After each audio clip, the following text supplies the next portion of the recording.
Borisch, Bavarian English, Borisch, Bavarian English, Borisch.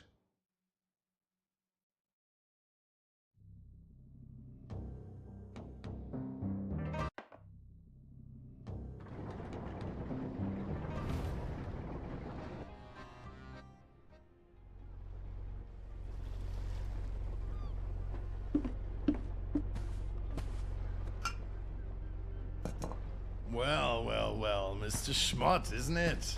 Here comes the prodigal son. I thought you had been washed overboard. Please have a seat. I already heard that we have another guest today.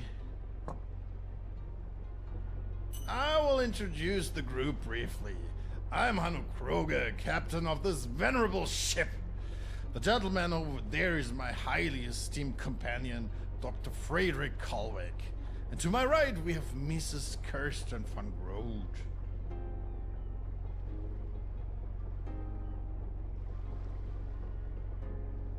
Kalweg, I don't think Schmidt understands our language. Probably comes from abroad. You can respond to people with archetypal statements. The archetypes are tough, intellectual, and quirky. Your conversation partners react differently to your approach, depending on their own nature. A well-chosen statement can later benefit you and simplify communication. Say, boy, have you ever hit your head really hard somewhere, somehow?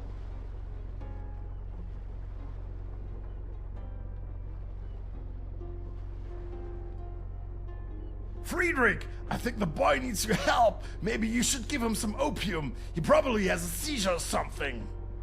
The captain burps audibly.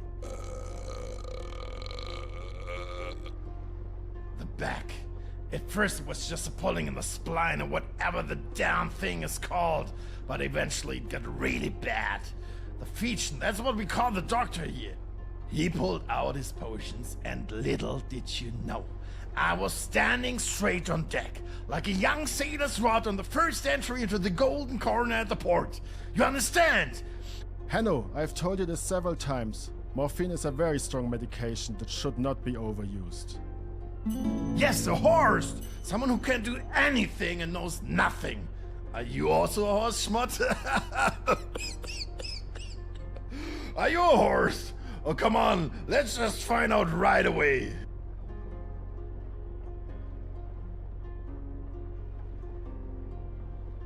Tell me now, what do you call the front, back, left, and right on a ship?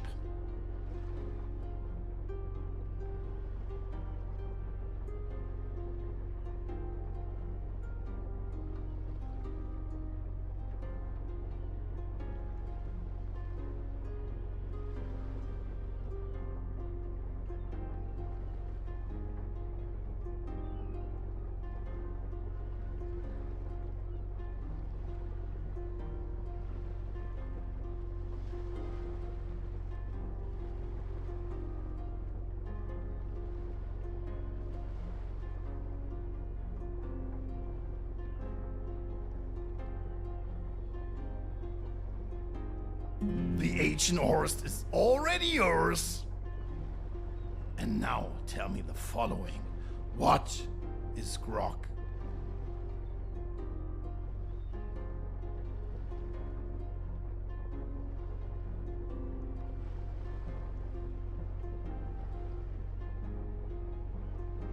Correct.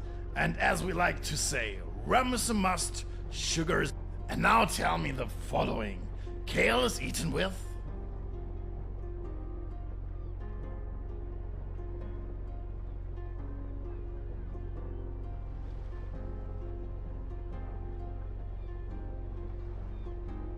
If you really eat something like... Well, now for something simple to relax. Everyone should actually know this. The 5 most important sailor's knots are clove hitch, sheep bend, figure 8 knot, reef knot, and...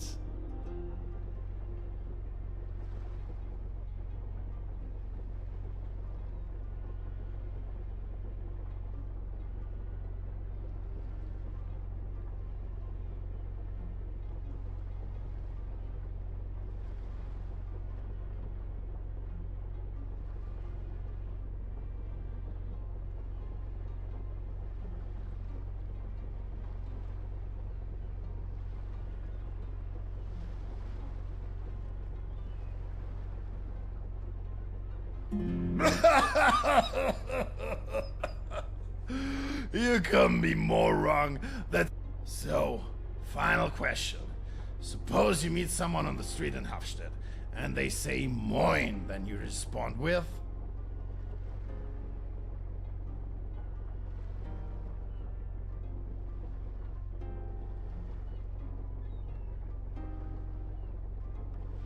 That's one way to do it. And then...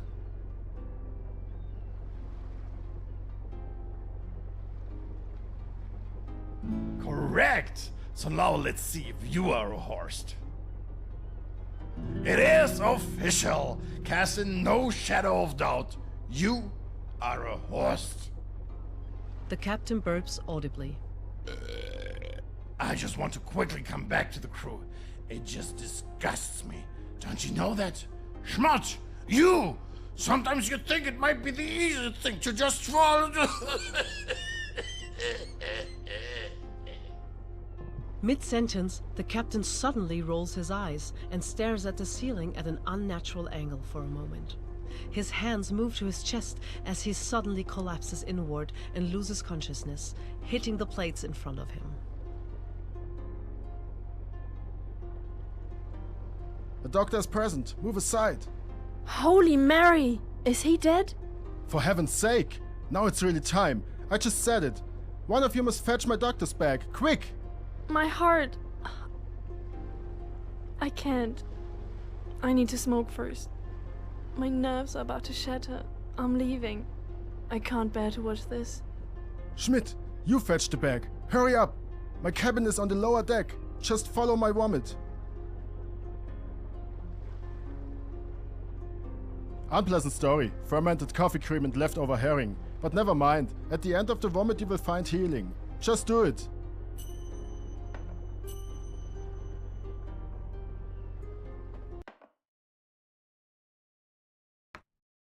Boris. Bavarian English. Boris. Boris.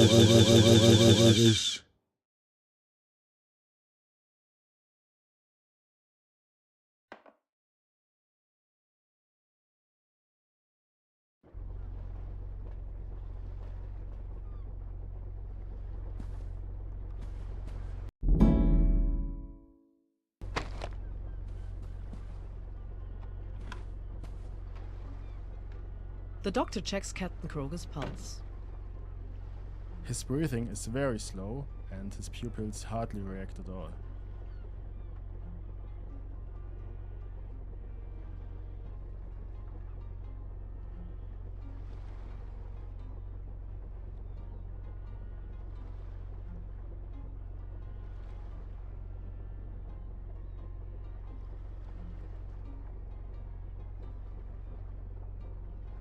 The doctor checks Captain Kroger's pulse.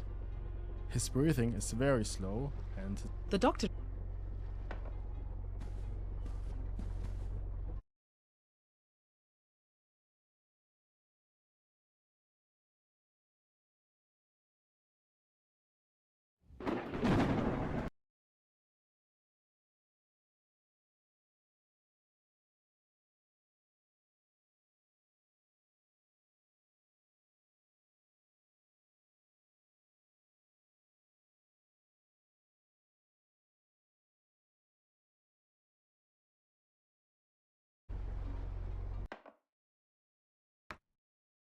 Bavarian English.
A place to make new contacts and round off the evening.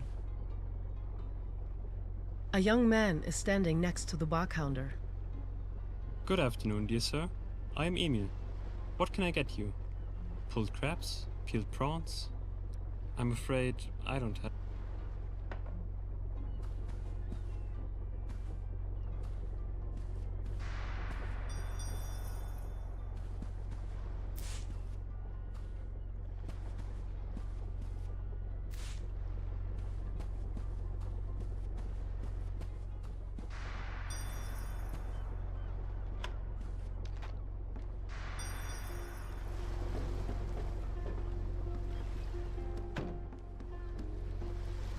My girl. But that's 3 things. Yes, but in one lifetime. Oh, you old romantic.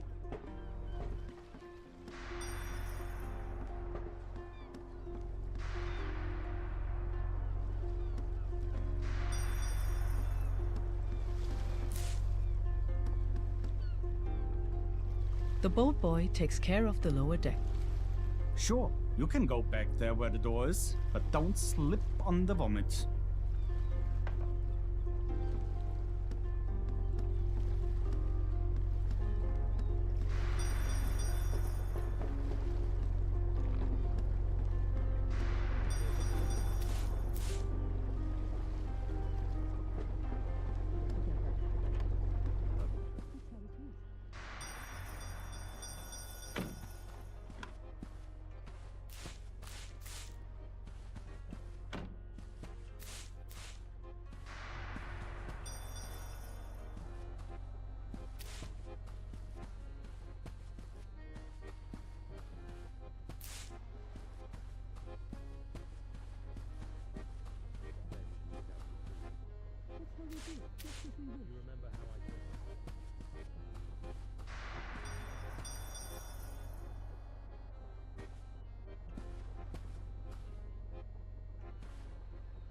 This is where the trace ends.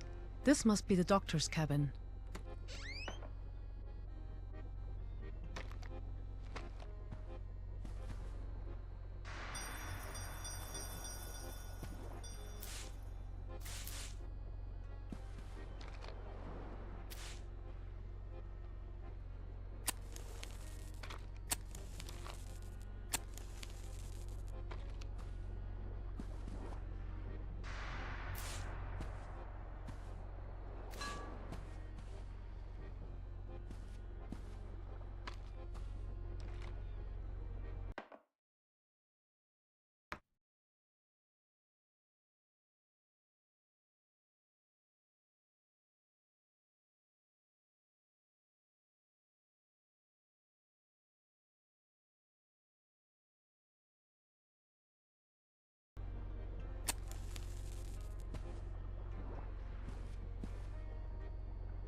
Picking up the bag is accompanied by a clinking noise.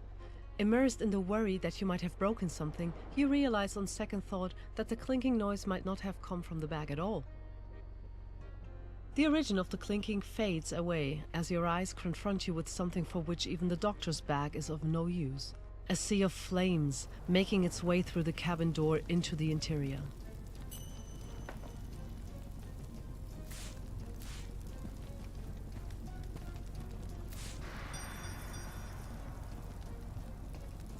A simple stool. The stool appears to be made extremely simply. Although everything around you is going up in flames, you can't help but have a thought.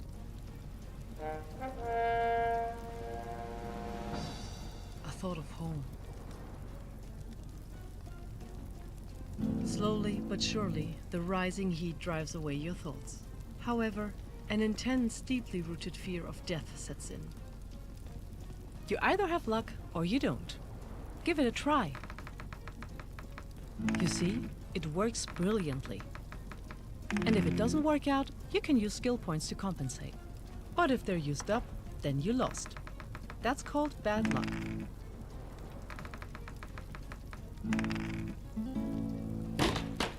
You let the stool shatter under your fist with the uncompromising...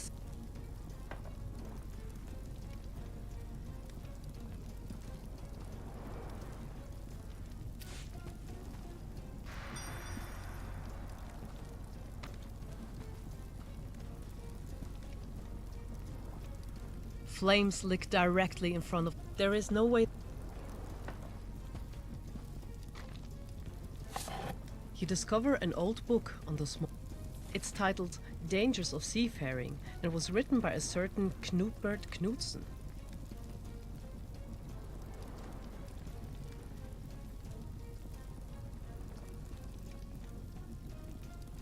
The work is full of presumption, self-love and arrogance. For a moment, you think to yourself,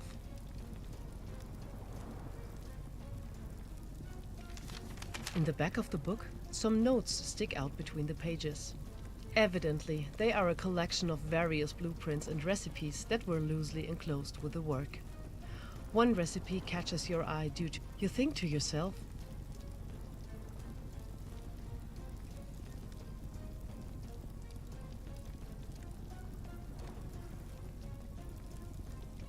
in your mind's eye, a blurry illusion takes shape. You see the church tower, the long fence surrounding the cow pasture, and the inn in the distance. And at the center stands... The urgency of the situation pulls you out of your daydream. It's time to focus on the important tasks.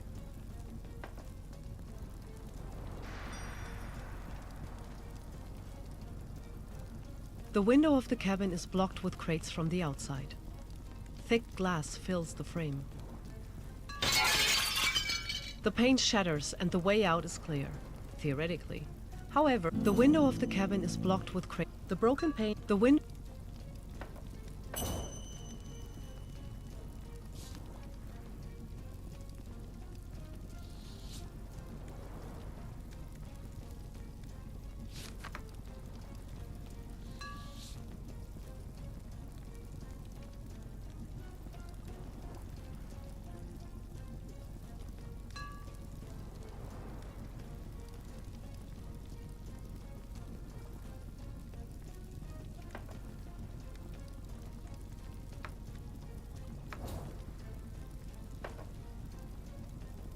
The window of the cabin is blocked with crates from the... The broken pane hangs in pieces. Your hands, holding the bucket...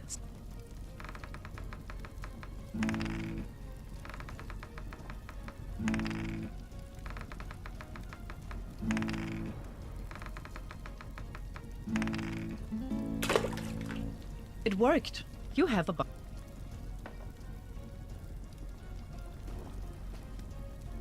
Flames lick directly in front of the door, and the smoke... There is no way through the flames without help.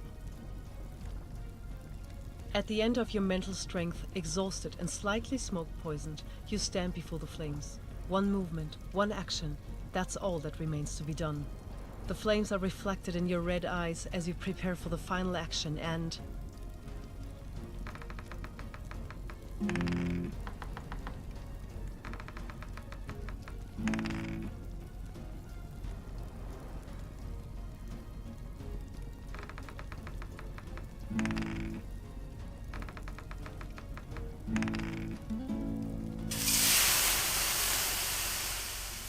The water hits the fire with utmost precision.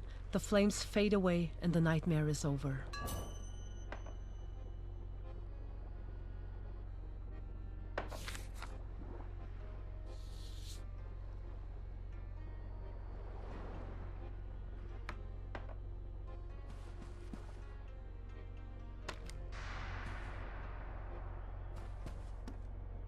A broken glass bottle lies on the floor. The clinking seems to have revealed its origin. In your ongoing conversation with the remnants of the bottle, two things become clear to you. First, the bottle doesn't actually have a face. You're just grumbling at your own reflection in the shards. Second, carbon monoxide poisoning can trigger potential hallucinations. It looks like the face in the bottle is nodding understandingly back at you. You feel like you hear a "it's okay" from the bottle.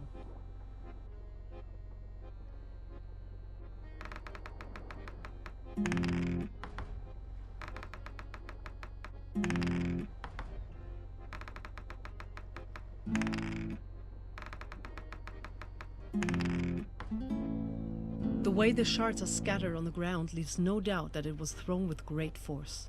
The smell of alcohol explains the origin of the fire. Someone acted intentionally here. You suddenly hear footsteps behind you. One of the ship employees comes running up and throws his hands in the air. Clemens. Eric Clemens. I'm the one for the dirty work.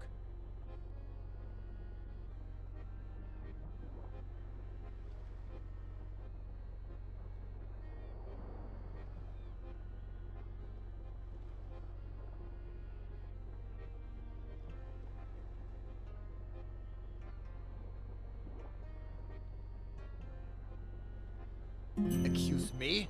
You got to be kidding. I'm the poor sort who has to clean up this whole inferno here. Did the fire come from this bottle? What a mess. It doesn't just ignite on its own, does it? The captain will punch me in the face if he finds out.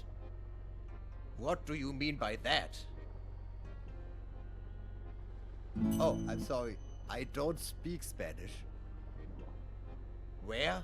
I don't see him. Does he speak Spanish? Already done. But back to the captain. You know how he is. Probably had too much to drink again. Right, mister? Yes. And who is left again with all this mess? Me. Just look at my hands. Cloused witnesses of the two-class society. Makes sense? Eric shrugs and proceeds to inspect the ground.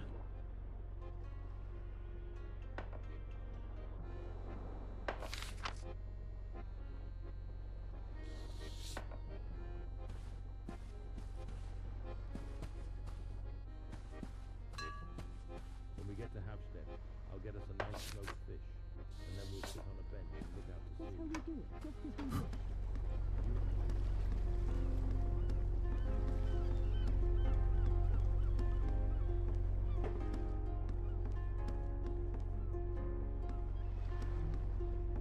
Who would have thought it?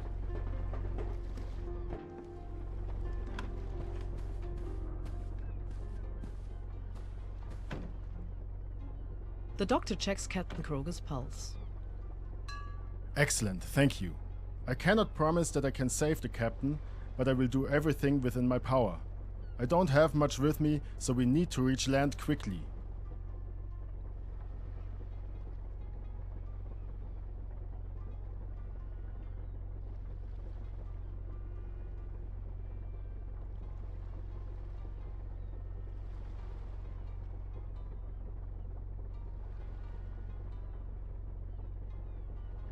For heaven's sake! Is the ship on fire? Thank God. What a heroic deed. That could have been our ending. How did the fire start?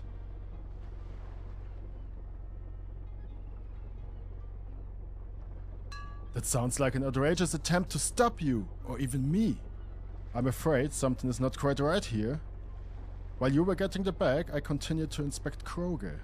Despite his alcoholism and physical ailments, he's a tough man with a strong body. From a medical point of view, it is naturally possible that alcohol is to blame. But I have known and treated this man for quite some time now.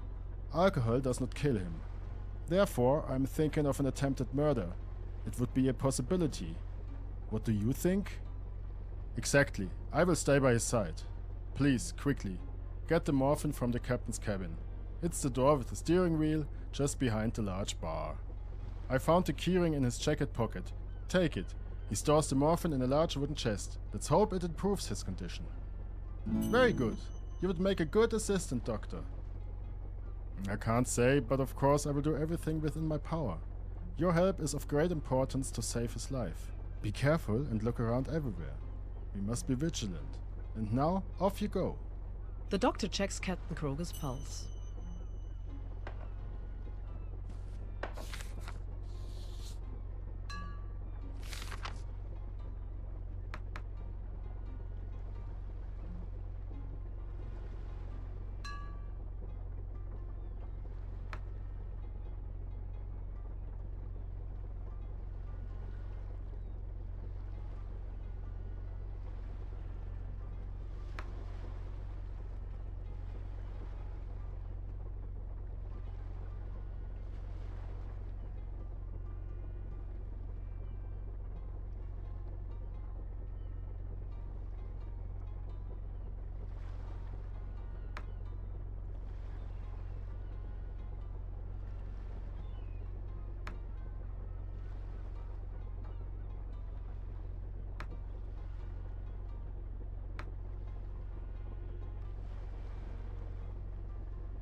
The doctor checks Cat.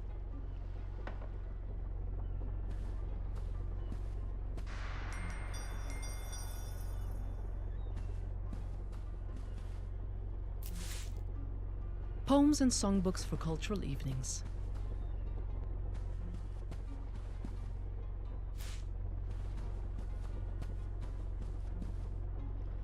This bar doesn't seem to serve any purpose at the moment.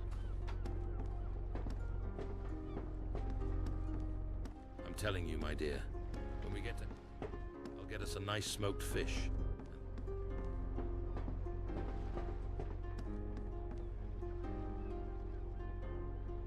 The burly man stands in the steering cabin and holds the rudder. Moin moin. Wait a minute. Look at me. His gaze seems to pierce your eyes and aim directly at your deepest soul.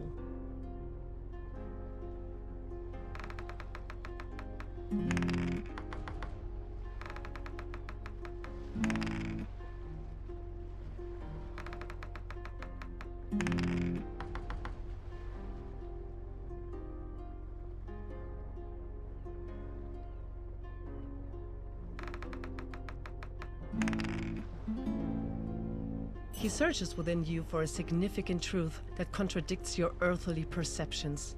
Here is a man at work who is on a quest.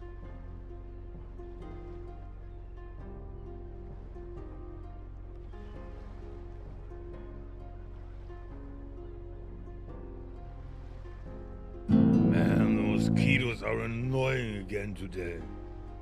Aha! You might be the chosen one. The men tell each other that at times a real jerk, a host, will show up. You are that host. It's actually quite simple. One just shouldn't be a horse. Now that we have that cleared up, I am Piepenbrink's Hermann, but you can also call me Hermann Piepenbrink, or just Piepenbrink. Just call me Piepenbrink. That saves you words and me ears. Yo. But then I obviously punched him right in the face. What's up?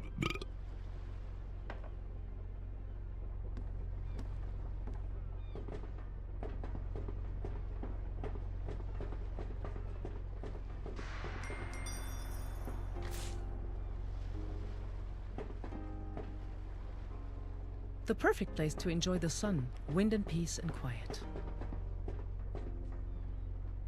Miss Van Groot paces up and down restlessly. Oh, it's unbearable.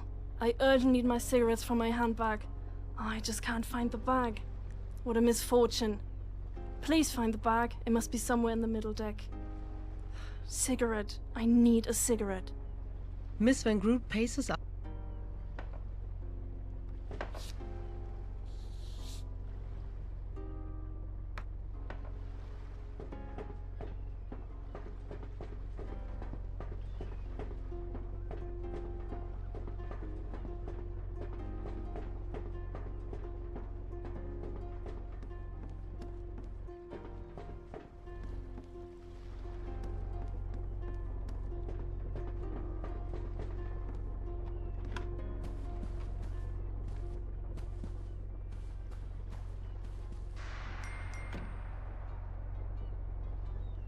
The restaurant is quite spacious.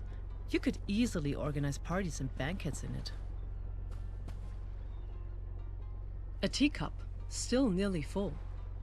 You may not have a Frisian tea nose, but even you can tell that there's something wrong with this tea.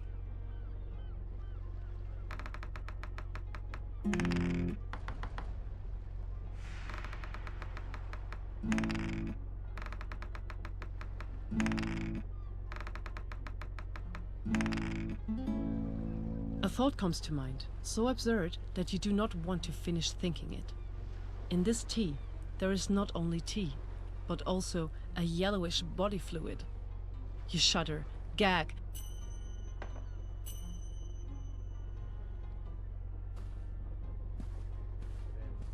The keys are dusty. Nobody has played here for a long time.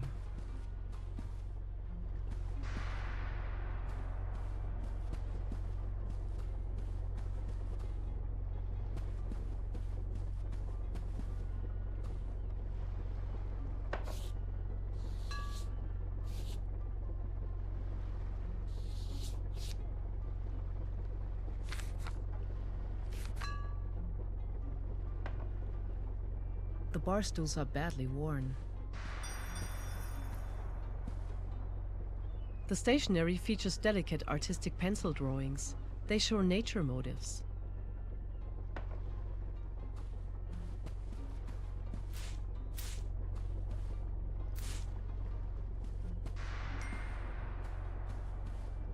The flowers look surprisingly healthy. A young man is standing next to the bar counter. Moin moin.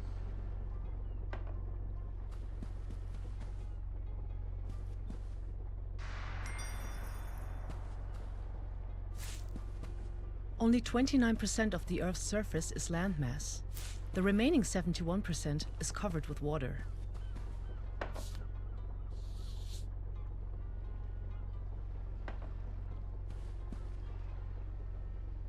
You are standing in front of the door to the captain's cabin. When you put the key in the lock, the door just opens. But the captain said about the door that... Exactly, he has to keep the doors locked. But why is the door open now?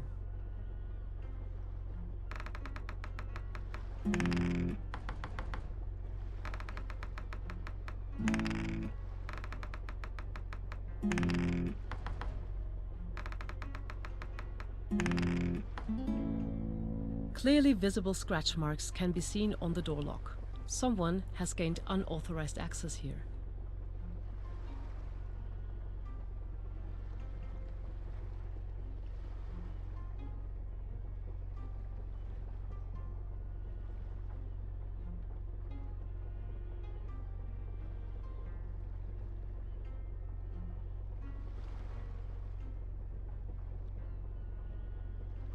You are standing in front of the door to the captain's cabin. The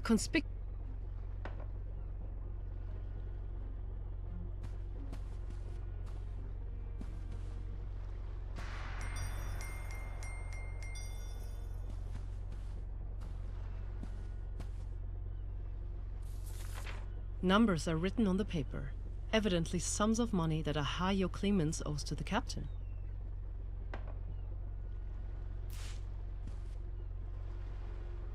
There is a big chest in front of you. When you try to open the chest with one of the keys from Kroger's keyring, you realize that the lock is blocked by something and the lid can be easily lifted.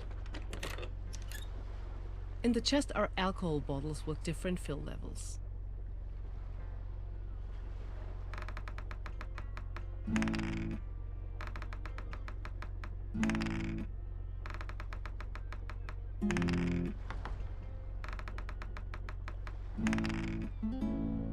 You quickly realize that the morphine is not in the chest. A sticky, medicinal-smelling stain reveals where the bottle must have stood.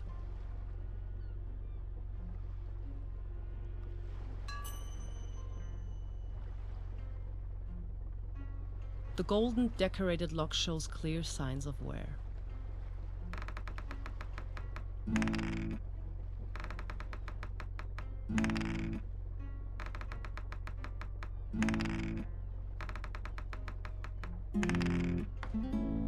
A piece of wire is stuck in the lock. There is a big chest in front of you. The piece of wire is jammed in the lock.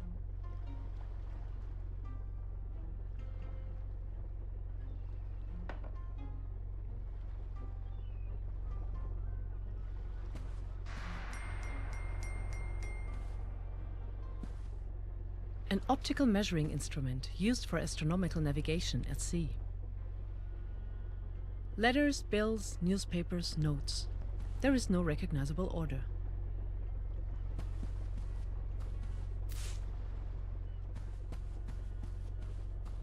There is lipstick on the edge of the glass. There is lipstick on the edge of the glass.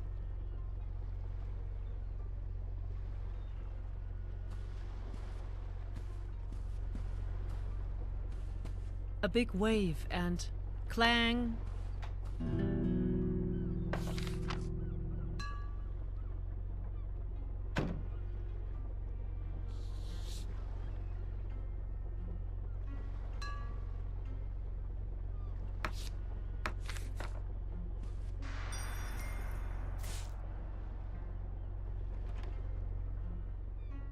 The captain is evidently only human, although with a cruel digestion.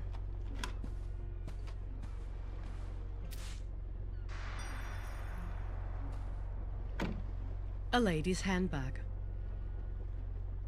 You pick up the bag. It weighs a lot. Miss Van Groot would certainly not be pleased if she found out that you had been rummaging through her things. In the bag, you discover a small cigarette case, a brass knuckles, a thin notebook, and a small vial labeled morphine.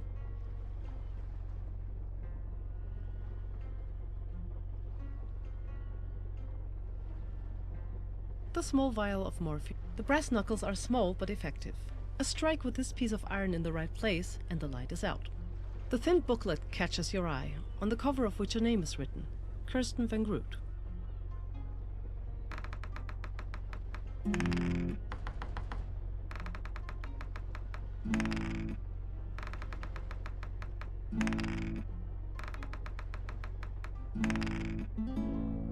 These numbers are written by a host, but not a host in the usual sense.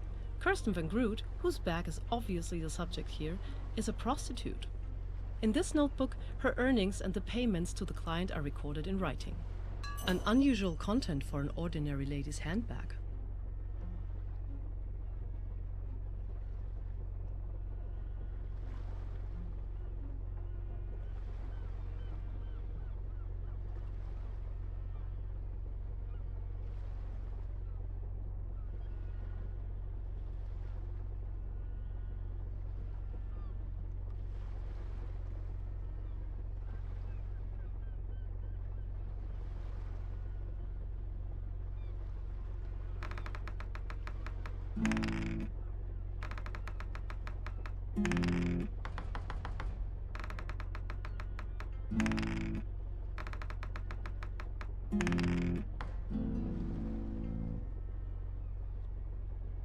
As you close it, the bag slips from your hand. You hear a crunch as the brass knuckles crush the vial.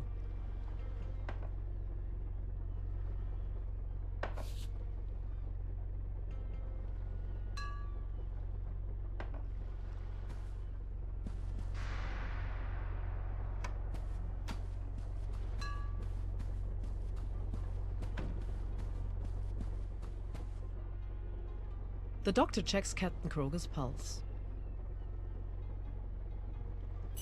God beware, I knew something was wrong.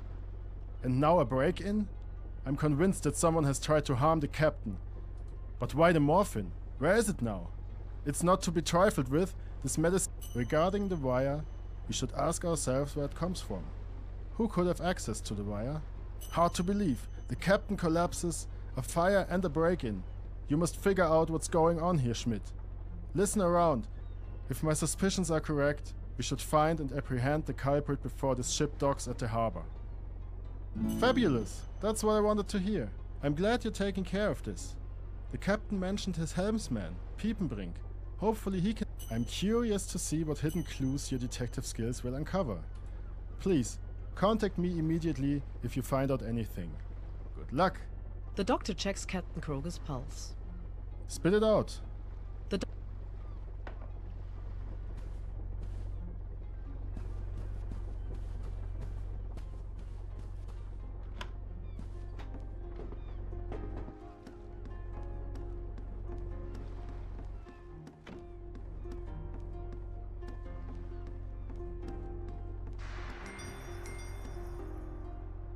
The suitcase seems forgotten.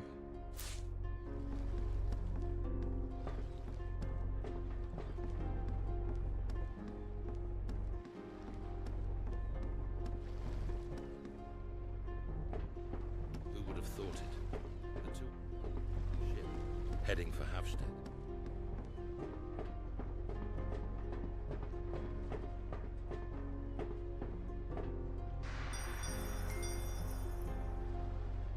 A carving knife, perfect for getting a piece of wire out of a lock.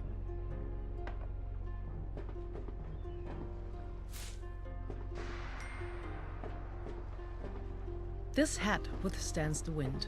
Impressive.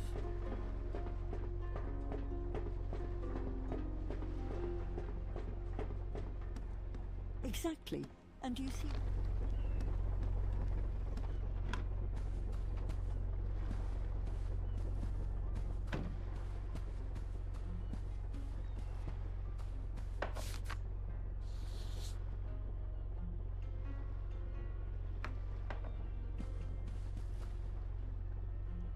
There is a big chest in front of you. The piece of wire is jammed.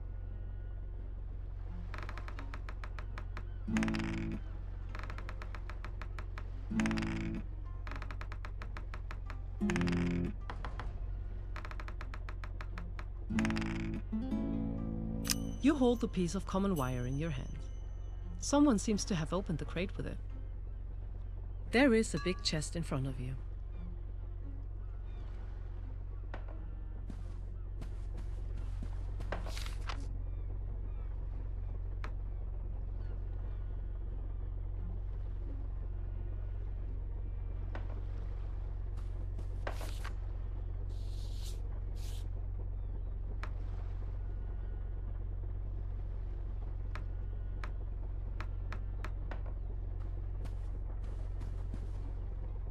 A young man is...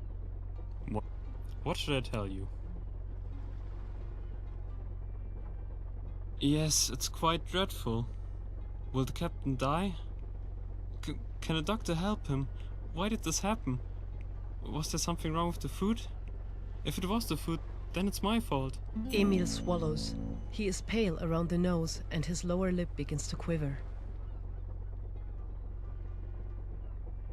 But everyone says I'm too dumb to cook. What if they're right? This bottle... Heavens! What if... No, I don't even want to think about it. I would never do such a thing. I like the captain.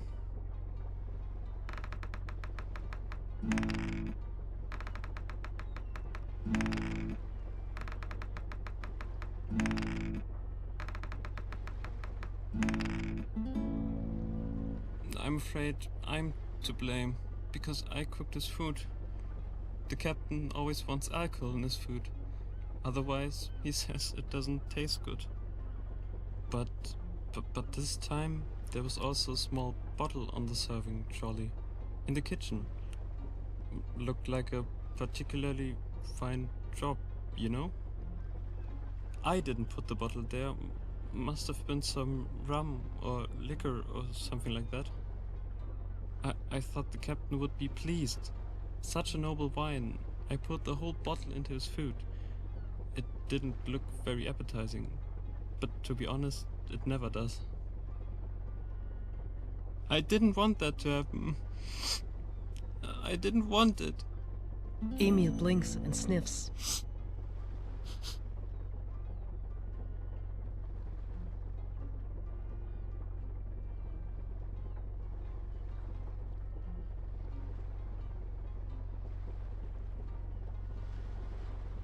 The harsh words meet wide-open eyes. Emil nervously swallows. It must still be on the serving trolley in the restaurant, right in front of the kitchen. What should I tell you? You think? I did the drawings all by myself. I don't know what you mean, but sometimes this really is a devil's place. You do rhyme very good. What should I tell you?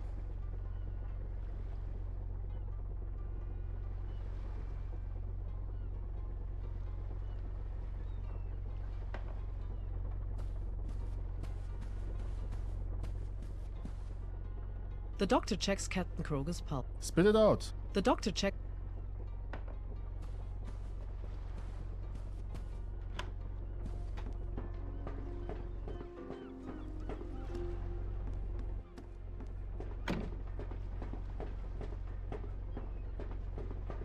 Thick, sooty smoke rises from the chimney.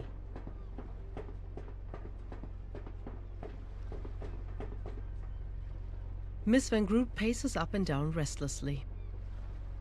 What else is on the tip of your tongue? Let's...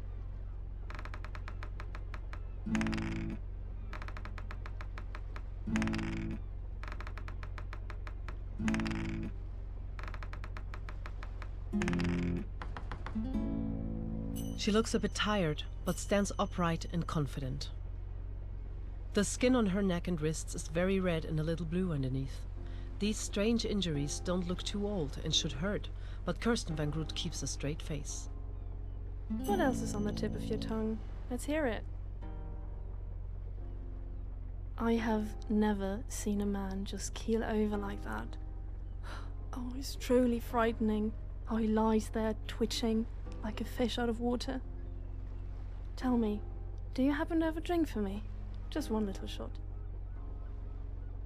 Thank you very much. Very kind. Oh yes, have you found what you were looking for?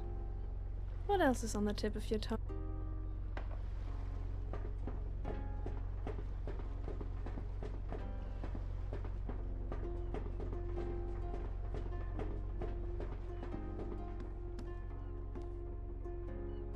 The burly man stands in the steering cabin and holds the...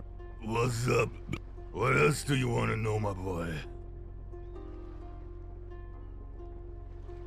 When the captain drinks, he tends to tip over more often. There's nothing wild about that for now. What's rather unusual is that it's happening right now. I actually wanted to continue drinking as soon as the captain finishes dinner. Because the divine order given by God must remain.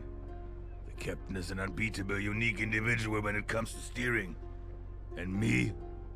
Oh, he must have given in to his frustration with these dullards. But it's understandable with such a bunch of dunces.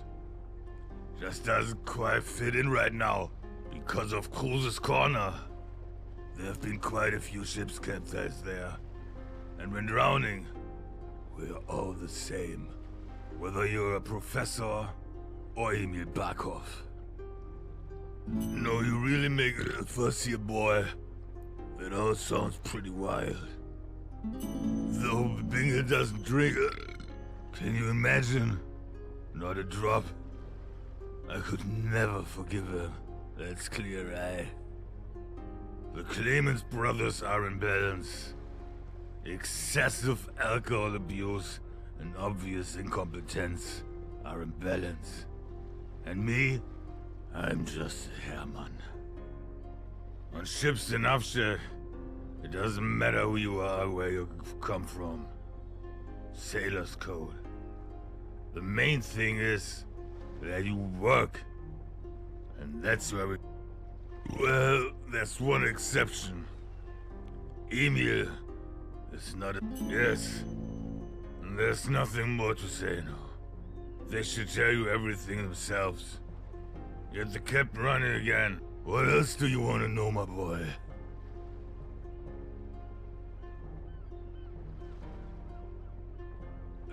Absolutely. Between all the responsibility for the crew, I also need time for some guys distributing these mysterious flyers here and babbling about uprising and overthrow. Someone seems to want to get rid of... Look at one of these flyers. I saw one in the lower deck dining room earlier. What else do you want to know?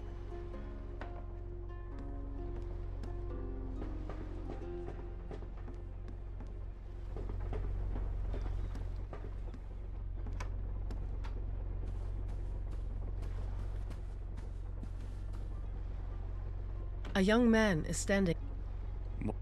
What should I tell you? Do you mean his death? I'm coping. The captain hired me right after father's death. That kept me quite distracted. Because I was quite sad. Actually, father's time had not yet come, you know? He wasn't that old. But that dreadful storm didn't care about that. Father wanted to secure another... Then a monster wave came and simply swept father off the boat, as if he had never been there. The storm raged on for another half an hour, and then the sun came out again. The other sailors said the sea had never been so calm like after that storm. You know, I'm quite glad that I'm in the kitchen and never really have to go. Captain Kroger knew my father well. They were both seamen all their lives. I like the captain. He tells me stories from the old days. The others hate him, but he doesn't have it easy either.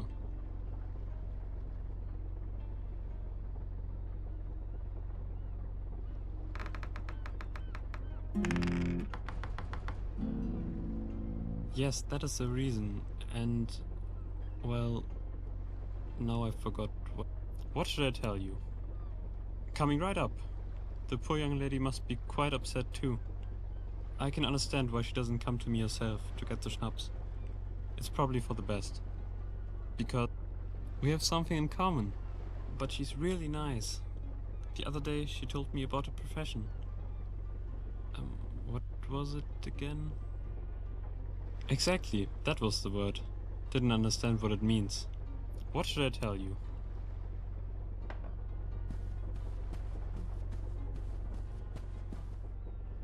The doctor checks Cap. The doctor.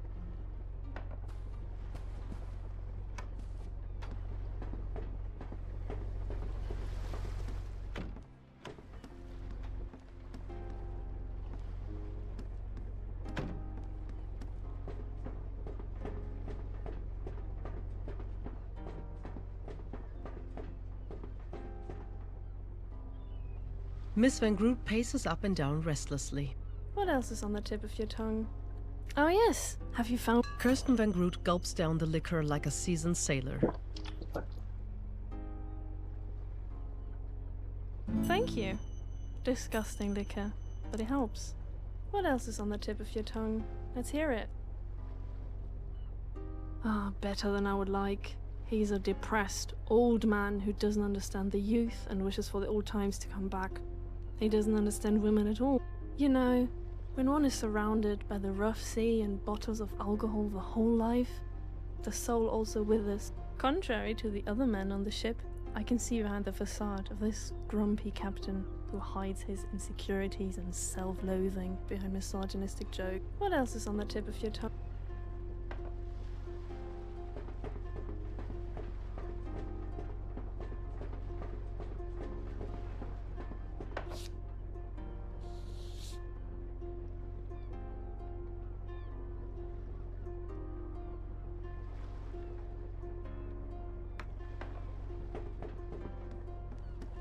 Because we love each other. That's how it...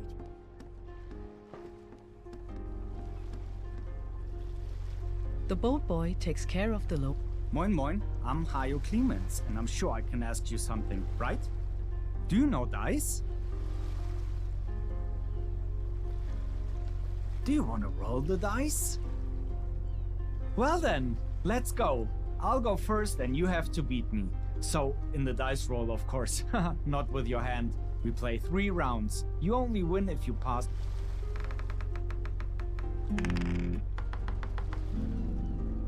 You have lost. The grin of the ship boy stretches from ear to ear. He holds out his open hand to you. Nah, please give me the 5-taler steak. Right now, loser.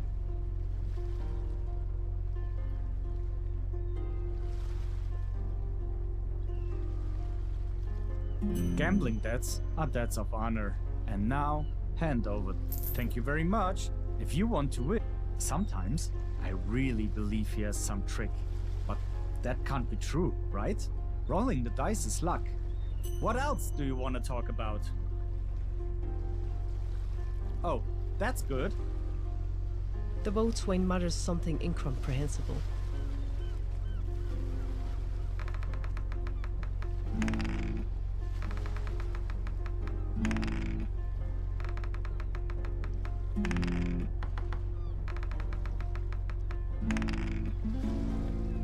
Maybe the stupid bastard will finally get the punishment he deserves. It wouldn't bother me. Oh, I was thinking. I make no bones about it. The captain is a big ass. Alright, dying sounds tough, but the lesson is worth it. I had a lot of hope that Piepenring would turn things around, but his drinking gets in the way so much that he's more likely to capsize the ship than to give up a drink. What else do you want to talk about? That is the problem, but someday I win the money back. Everybody must be lucky sometimes, right? Time will...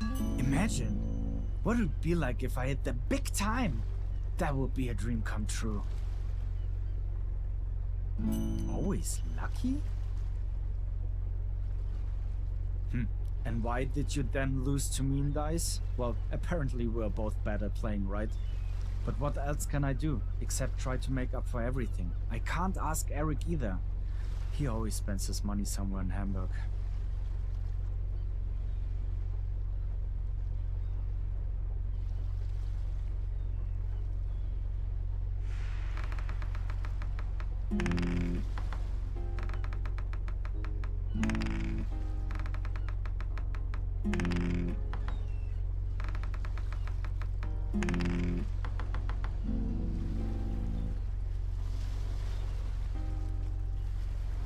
please, leave me alone now.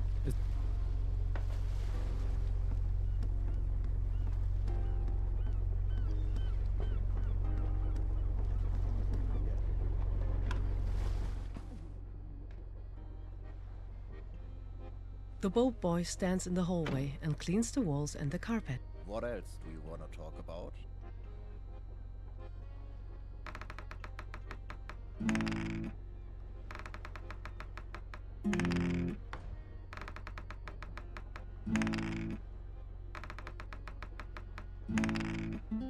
Behind his apparently relaxed gaze, a diffuse anger sparkles. In his right trouser pocket is a small notebook on which something has been drawn with a red pen. It looks like a burning anchor. What else do you want to talk about? Ask if he has friends. Then we'll be done quickly here.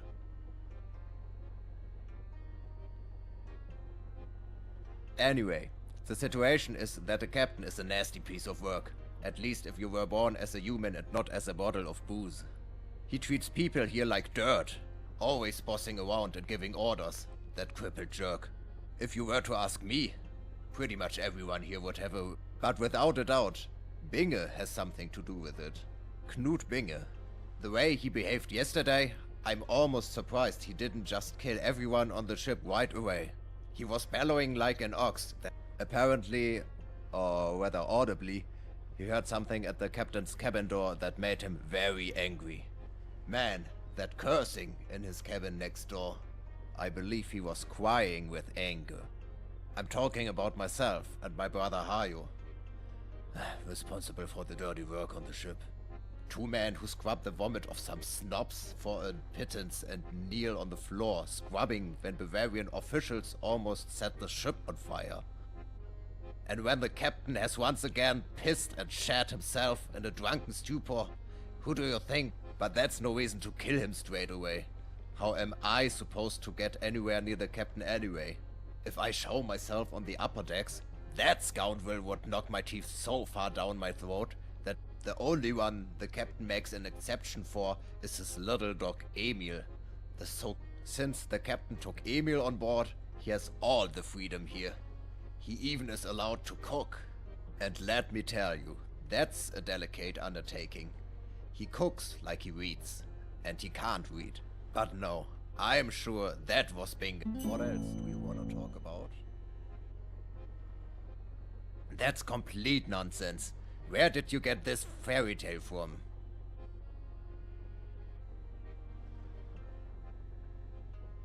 Alright, you want to know what's going on? Then I'll tell you what's going on. I'm scared. Scared for my brother's life. My brother is a passionate gambler. Even as a child, he always had his dice at hand. And Kroger noticed that. Because he is a disgusting sadist. He exploited this weakness of my brother and cheated him with loaded dice and cards time and time again. At first just for fun, but later it was about money. It got to the point where my brother couldn't pay his debts anymore. And then Kroger, that scumbag, forced... At some point it got so bad that he... Do you know what happened then? Kroger, the dirty son of a bitch, found Hayo and cut him off. He cut him off. He cut him off with the words, "You're not getting away that easily, lad. First you pay for your debts. Once I have my money, I'll gladly hang you back up there myself. Do you understand? That is Kroger's true name." For the next few minutes, Eric Clemens stands before you in tears before his mood stabilizes again. I don't want to talk about it anymore, so... What else do you want to talk about?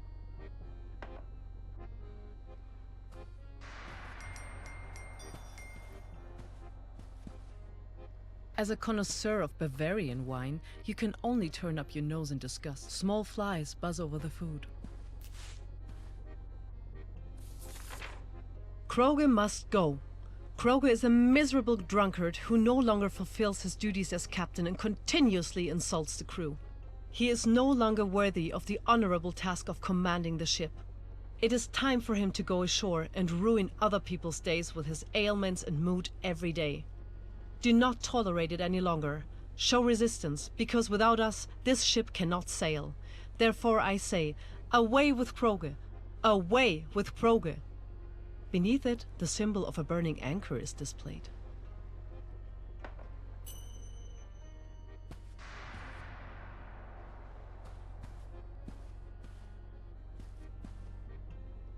The boat boy stands. What else do you want to talk about? Yes, that is my absolute sanctuary. It was given to me by Mother. Never! The book is mine and remains mine. I'm not letting go of it. Well, you are right. I've printed flyers because all this madness has to end. It's going too far. I can't and won't put up with any more of this, and the rest of the crew should go along with me. However, that does not mean I want to kill the captain. There is always stress with superiors, and it is and should also be the right of everyone to name and criticize what is not going well. What do you think? In any case, nobody is immediately killed, despite all the disputes, of course. I demand peace for the employees, nothing more. Well, I don't know, but I hope so. You read them, right? And talking about the shortcomings, that's already a first step. Nah, is this a crab dish, or what? Well, I will do that. What else do you want to talk about?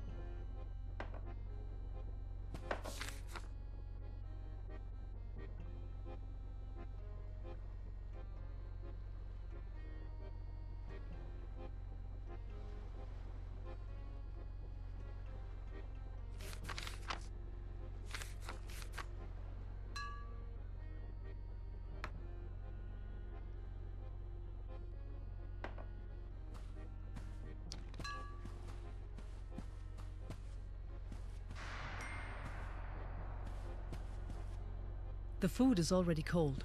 The food is already cold. The food for second class doesn't look very appetizing.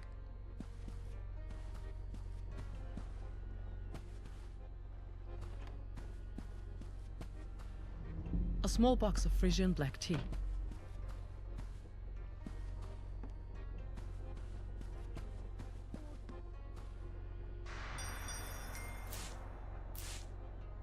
Black tea leaves stick to the bottom of the empty pot. You glance at the document. It is a letter that is not signed. A love letter. The letter is addressed to a woman who lives in Hamburg. There are delicate pencil drawings with nature motifs in the corner.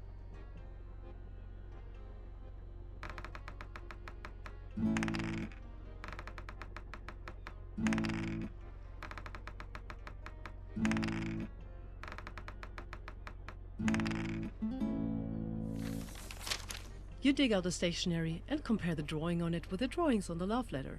Clearly, they must be from the same. Black tea leaves stick to the bottom of the empty pot.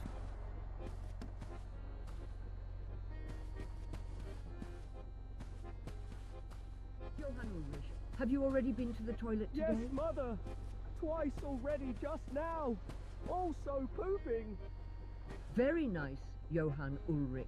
You did a good job. Oh, wait. Give me the handkerchief. You've got something on your cheek. There. Now it's gone. Thanks, Mother. That you still can't manage to stay neat and tidy, Johann Ulrich. You're 51 years old. That was probably from the sandwich. Now you want to blame me for this, or what? Shame on you. No wonder your father left his family.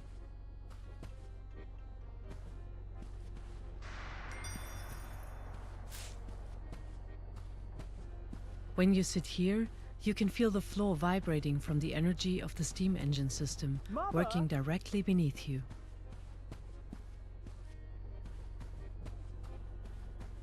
Such thing, Johann Ulrich. You're a stupid fool. But Mother! Johann Ulrich, I order you to be silent now.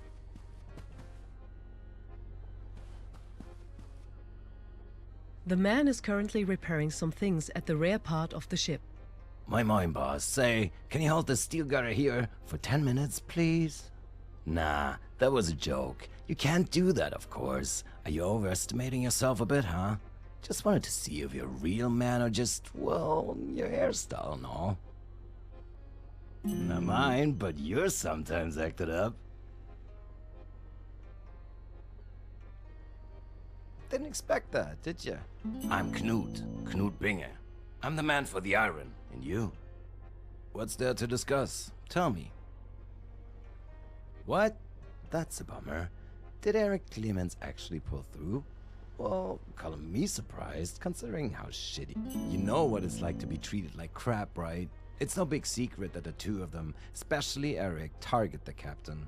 Just mention the word captain and he goes crazy. But I find it pretty extreme that he will go down. There's a rough wind here on the ship, not only on deck, but also among the crew. Actually, everyone here has a grudge against someone. You know the harsh tone at work, don't you? Ministry? I don't understand. What are you doing? What does a few drunken sailors on an island vessel matter to Bavaria? Just leave us alone!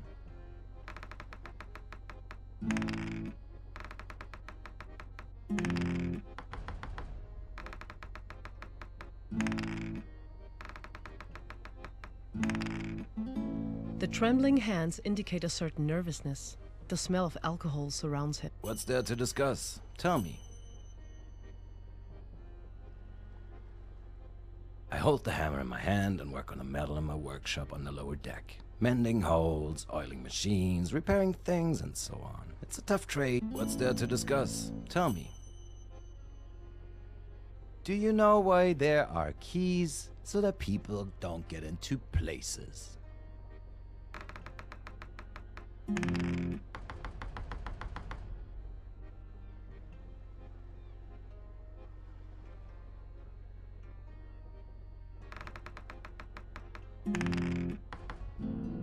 Nope. Period. What's there to discuss? Tell me. Do I? Listen, you smart Alec. Stick your nose in other people's business, right? By the way, you stink too. I don't need to justify myself, and I don't do it. That's it. What's there to discuss? Tell me. Boy, what's this all about now?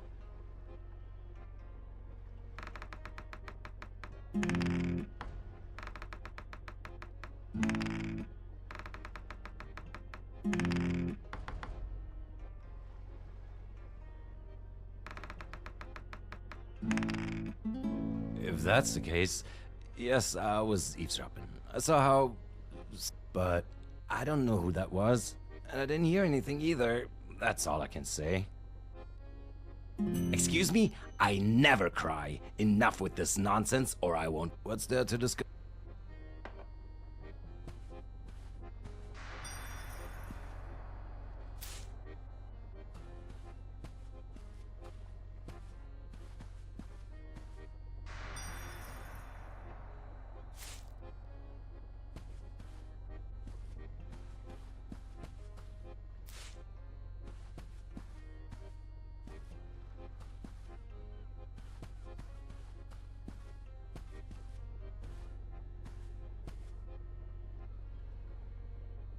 You are standing in front of a door.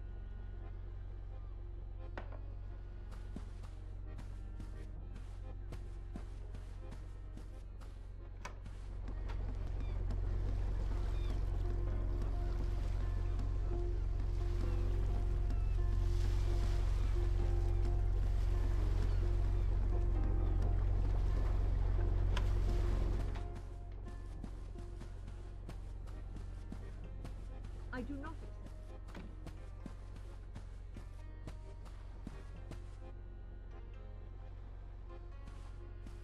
Small flies buzz over the food.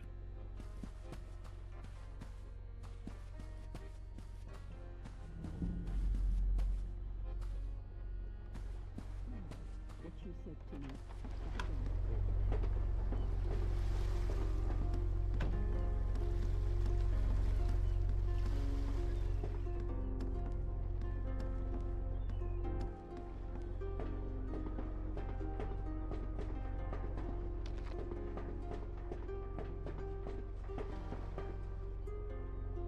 Miss Van Groot paces up. What else is on the tip of your tongue? Let's hear it. Show me. No, I don't know who the letter is from. Many gentlemen are chasing after me.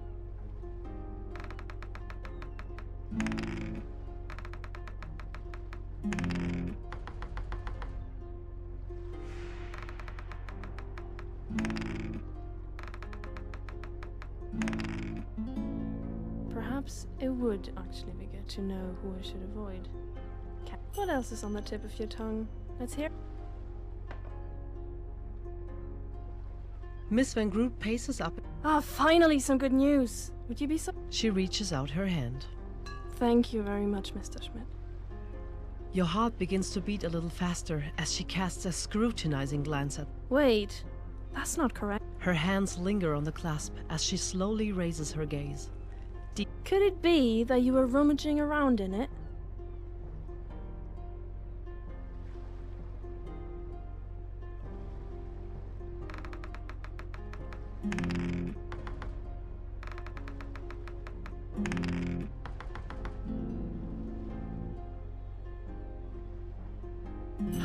I thought you were a good guy, Valentine. You have proven me wrong. Miss Van Groot paces up and down restlessly. What else is on the tip of your tongue? Let's hear it.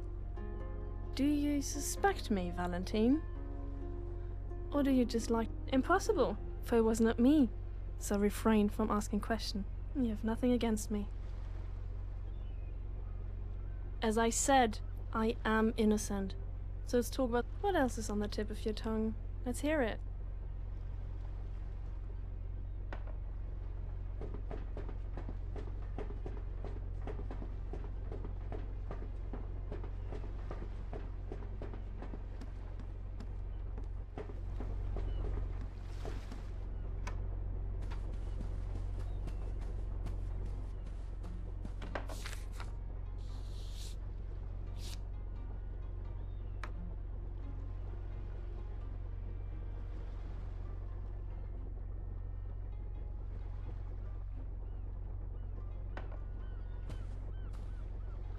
A young man is...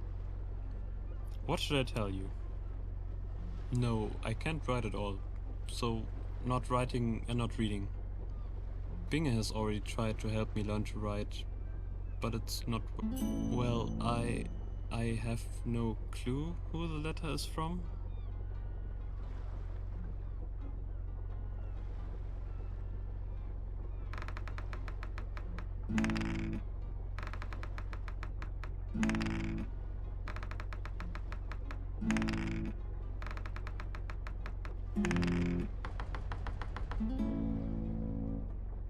I trust you, but...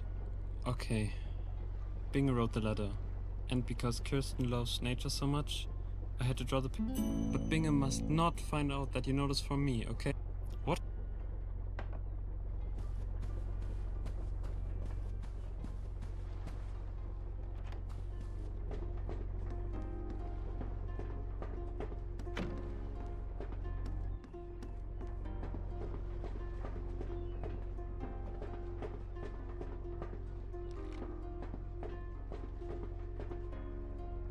Miss Van Groot paces... What else is on the tip of your tongue?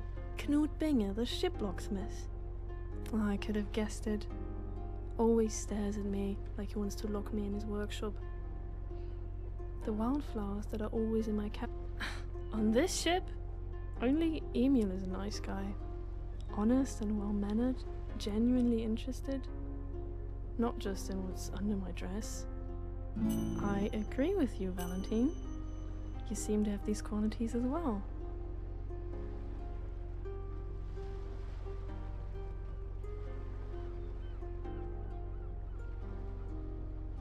Huh. You're modest too. I'm starting to like you. What else is on the tip of your tongue? Let's hear it.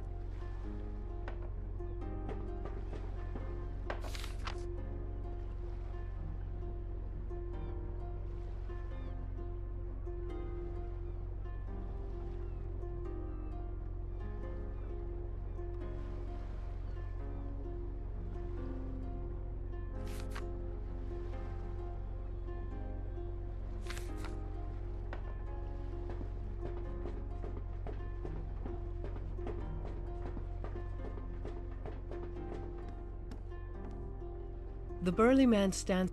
What's up? What else do you want to know, my boy? Ha! That, my boy, is quite a proper question.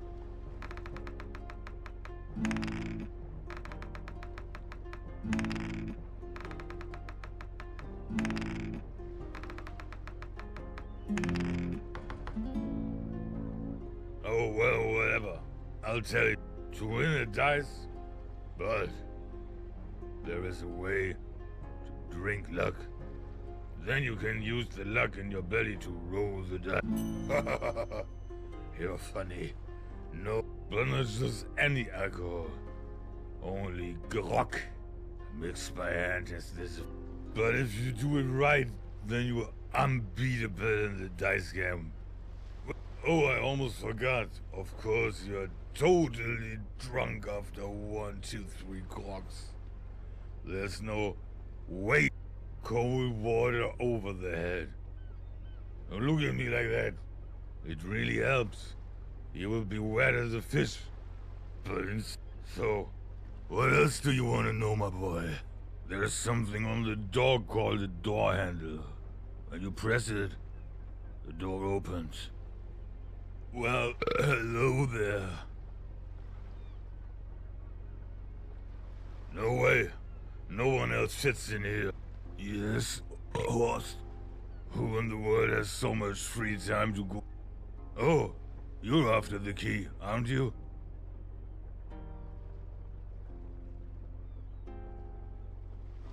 Yes. And just say that. Hermann Piepenbrink pulls a greenish-gray, shiny booger out of his nose. There's no running away, kid.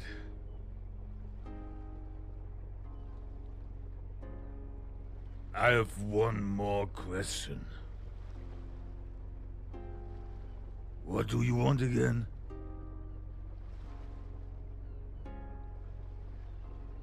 I don't have it. Who? Knut Bingle, by the way, has the key to the workshop in case you need to get in there. And Ayu Clemens also has a key that fits several doors. You're making it difficult for yourself, my boy. Just what else do you want to know, my boy?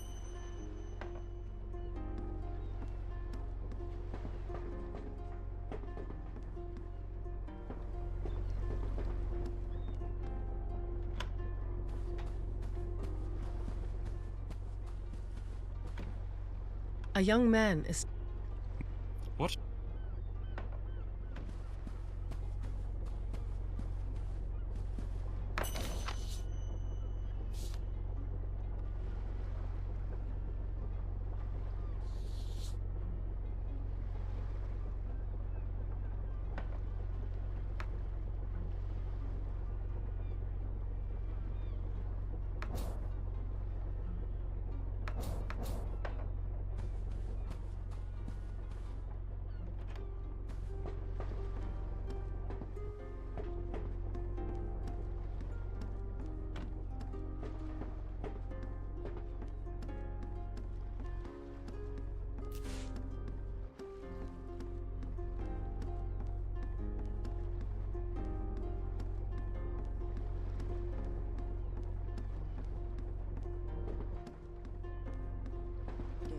We sat on the bench together.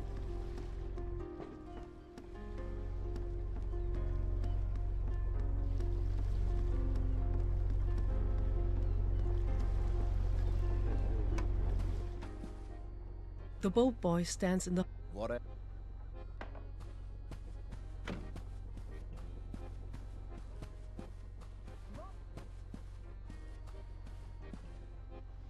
The man is currently...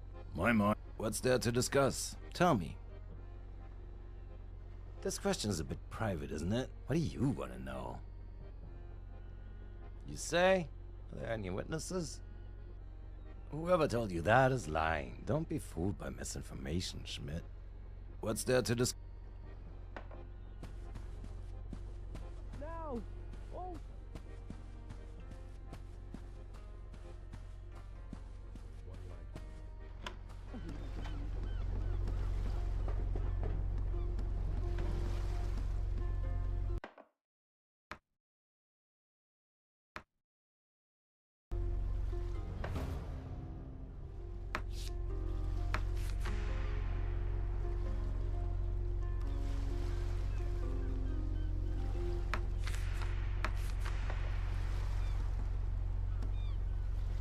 The boat boy takes care of... Yes? What else do you want to talk about? Eric, unlike me, still has hope in his heart. And just like me, is pursuing good goals inside. Oh, Eric, without him I'd be lost. The captain must leave his position. There's no doubt about that. While Piepenbrink, who is indeed the logical successor to the captain, is not my first choice either. But excuse my change of words, but I'm completely done with him. What else do you want to talk about?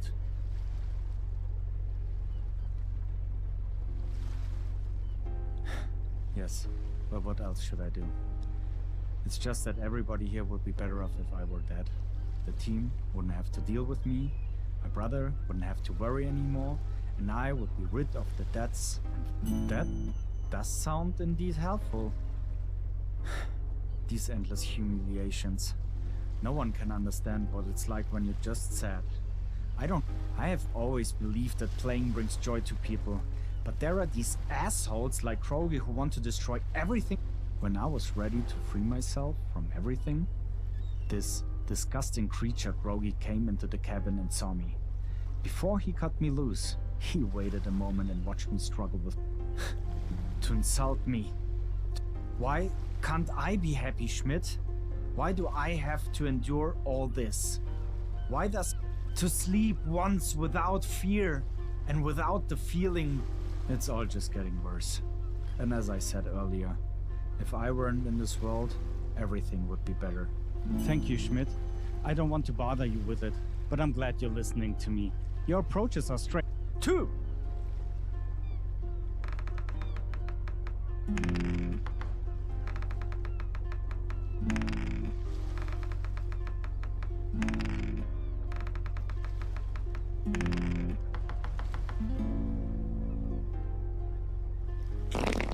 In a personal moment between two men, the frustration and worry are released for a moment. With a slight grin on his lips, apparently triggered by the absurdity of the situation, Hajo Clemens then embraces you and cries. The boat boy takes care of the lower deck. Yes? What else do you want to talk about? What about it? I don't understand what you mean. Sure. If Eric needs it, he gets it.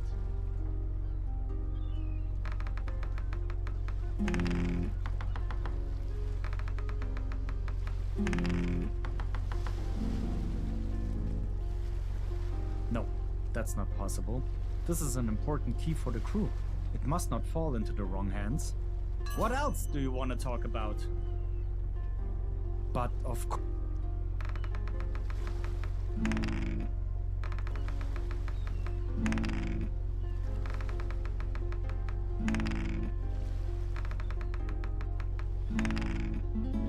You win! The boat boy starts to tremble slightly. He looks around nervously.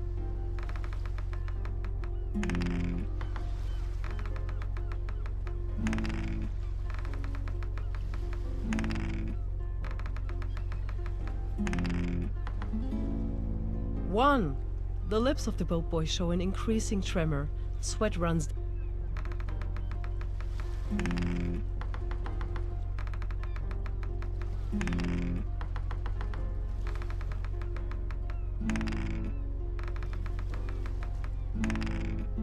Victory!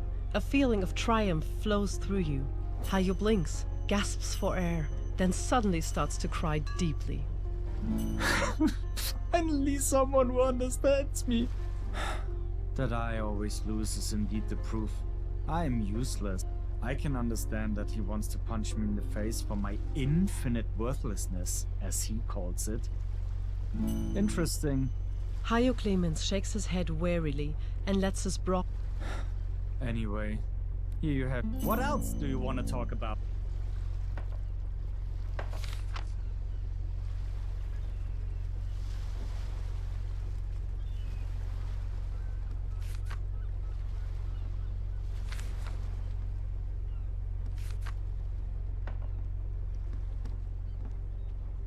The boat boy takes... Yes? What else?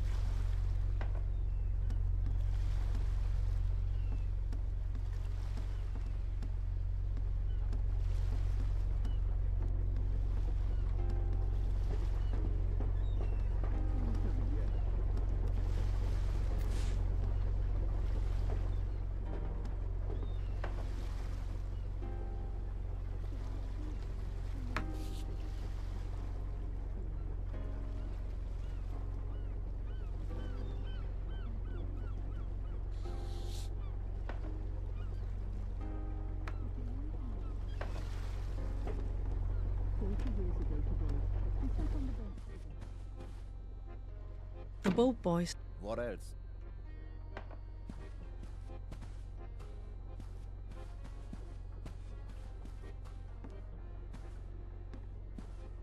Johann Ulrich.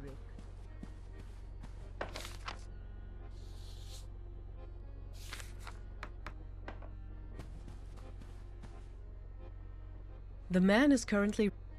What's that?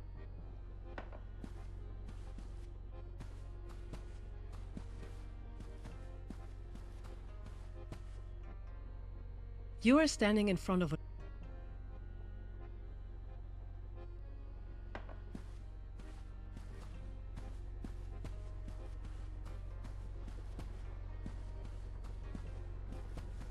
Papa!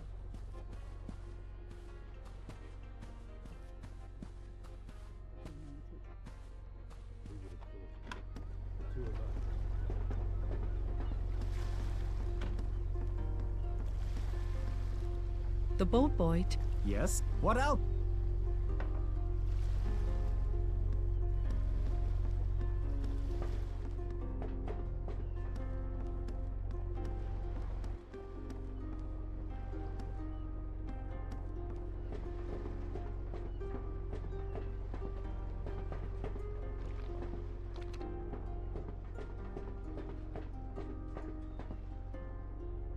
Miss Van Groot... What else is on the tip of your tongue?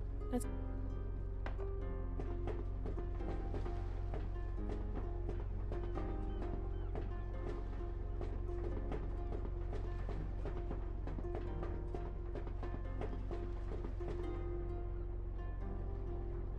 The rope is wrapped around the railing.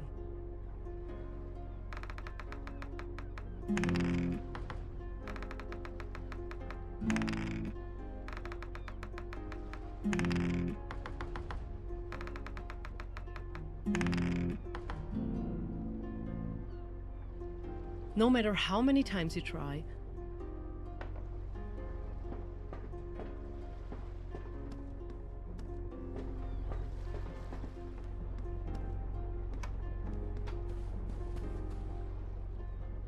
the doctor checks Captain Kroger's pulse. Spit it out. Indeed, whoever wrote it could potentially be the perpetrator. That's one of the cabin boys, right? I don't think it's wrong. The doctor checks Captain Kroger's pulse.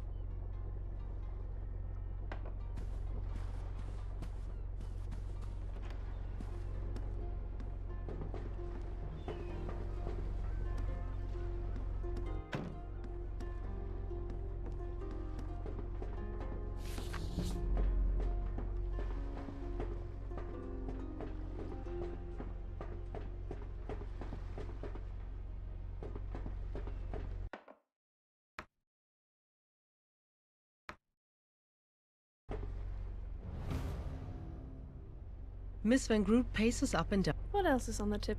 Oh, really?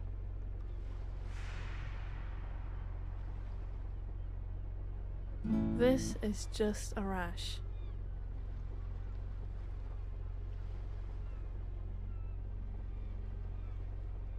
Ah, that's none of your business, Valentine. So, am I not allowed to do that? That is no argument.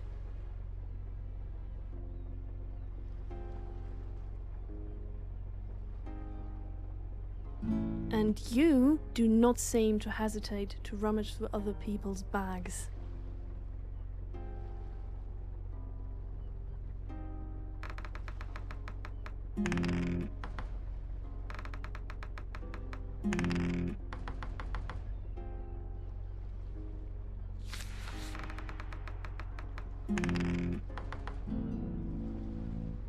He is simply not the man.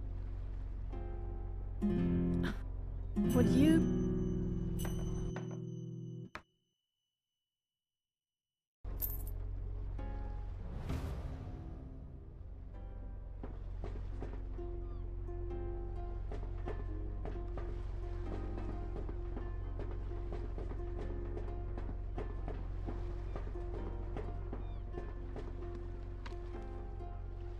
The burly man stands in the... Was What else do you want to know, my boy? No idea. I don't know it.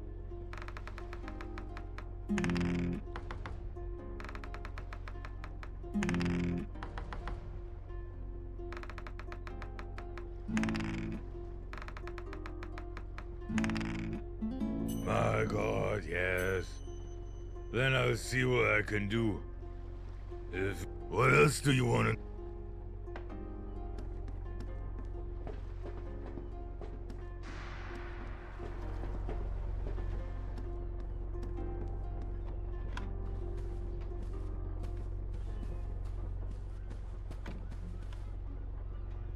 A young man is... What?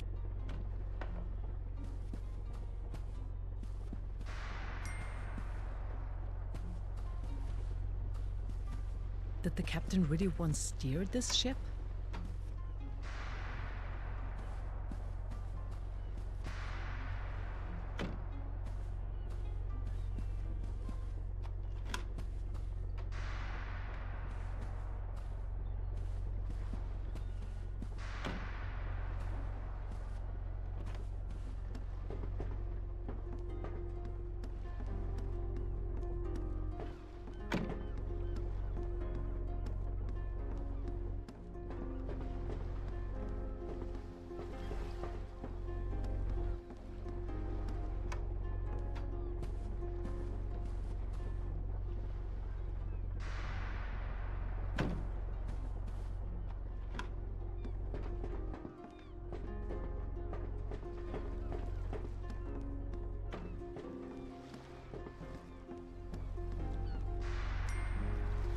The boat boy takes...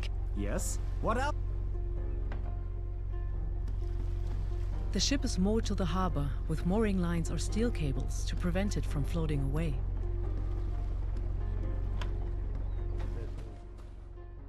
The boat boy... What else?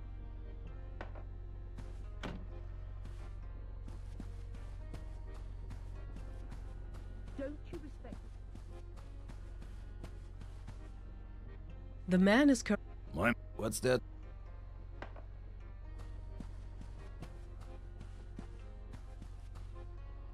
You are standing in...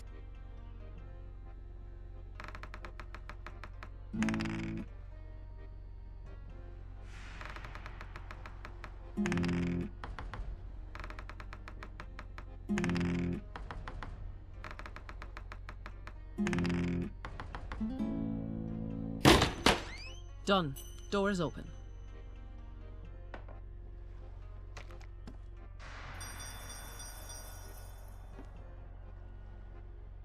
A piece of wire from which a part has already been detached.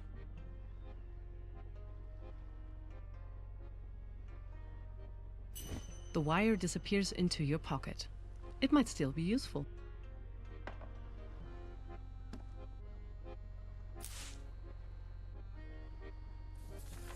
Page 1 is written at the top of the paper. Below that, a necessary tool is mentioned, and below that, someone scribbled, "Get tool."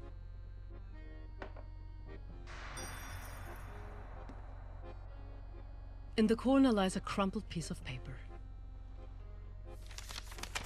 It shows a roughly drawn guide on how to repair the wheel of a load cart.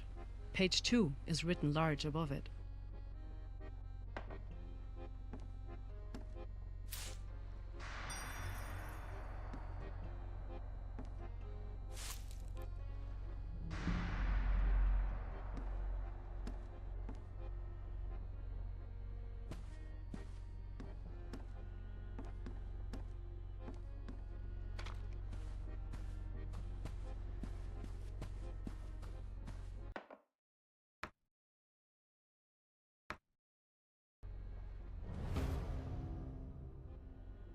The man is currently repairing...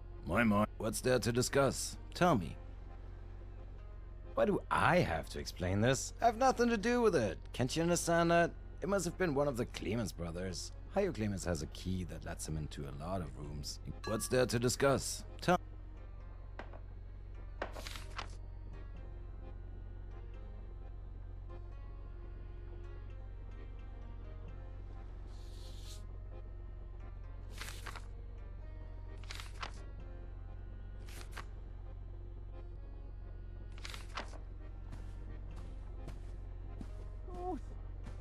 course, food.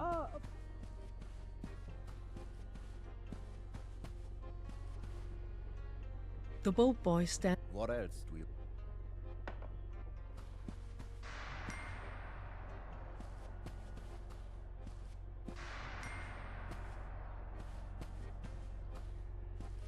The steak emits an unpleasant odor. You wonder how long it's been here. The food is already cold. The food for second class doesn't look very appetizing.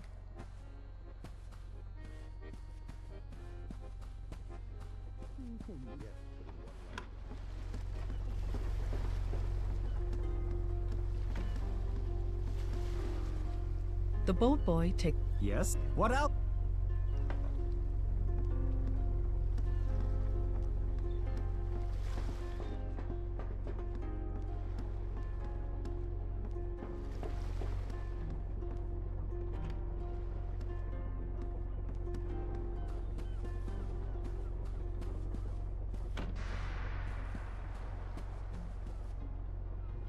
A young man is standing.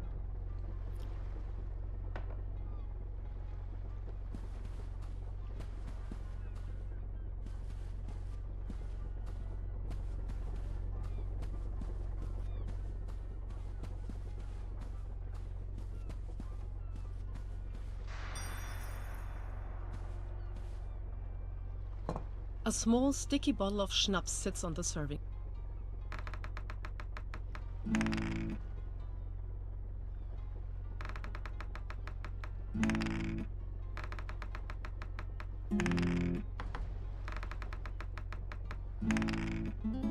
The little drop whispers to your taste buds.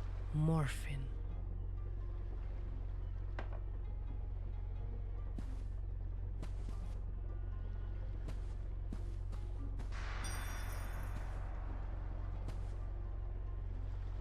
This is a serving trolley.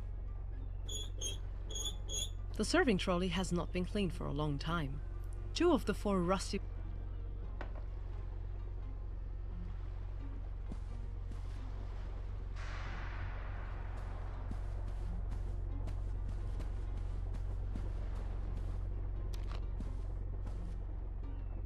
The doctor checks Captain Kroger's... Spit it out. Looks like schnapps. What do you mean? Let me see. Oh my, I can clearly smell it. Morphine, you're right. That must be the... Why was the morphine on the serving trolley? That's not good, Schmidt. The doctor checks Captain Kroger's pulse. Spit it out. The doctor...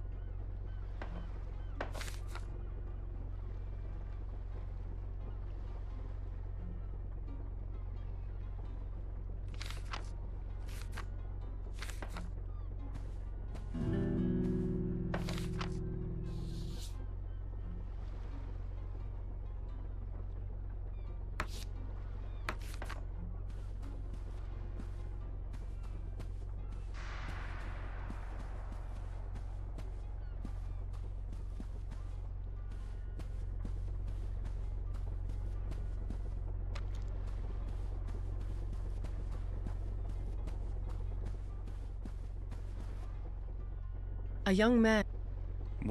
What should I tell you? Yes, that is the bottle.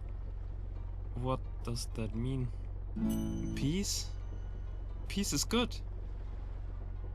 What should I tell you?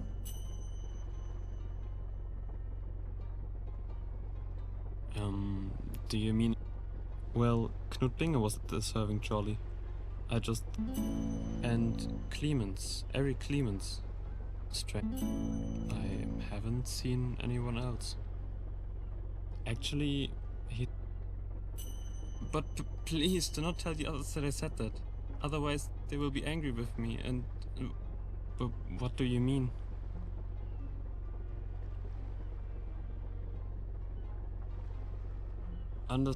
What should I tell?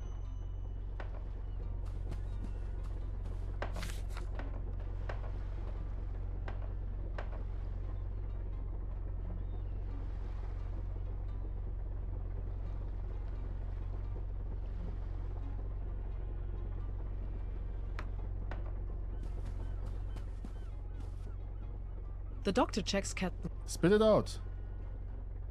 For heaven's sake, then I may not be able to do anything more for him. His body must endure this now, but it doesn't look good. So it really was an attempted murder. Who could have done such a job? The doctor checks Captain Crow. Spit it out. The doctor.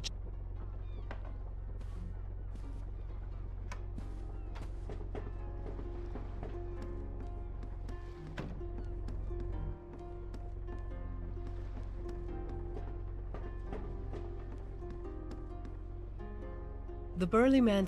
What?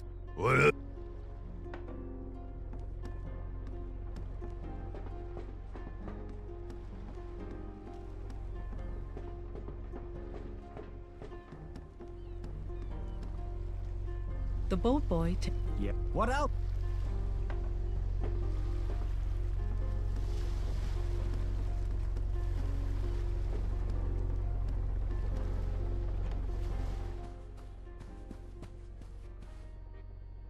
The boat boys. What else do you want to talk about? Serving trolley? What serving trolley? Oh, nonsense, Schmidt. And you know it yourself. Who is supposed to... Yes, because you're lying and just making stuff up.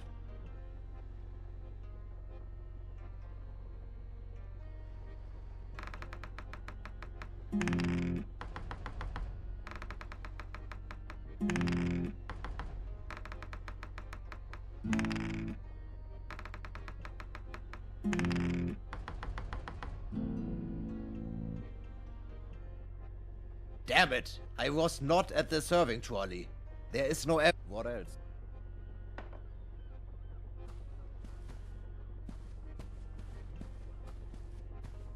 Ulrich, you're a stupid. The man is currently My. What's there to discuss? What kind of... Yes, I was at the trolley. I just wanted to repair something. After all, that's my job. One of the wheels on the serving... Your fingers start to tingle, and you feel a pull in your stomach. Your keen intuition tells you that there might be something wrong with this statement. Perhaps there is evidence. One of the wheels on the serving trolley is broken. I wanted to replace the wheel, but according to the instructions, I didn't have the right tool.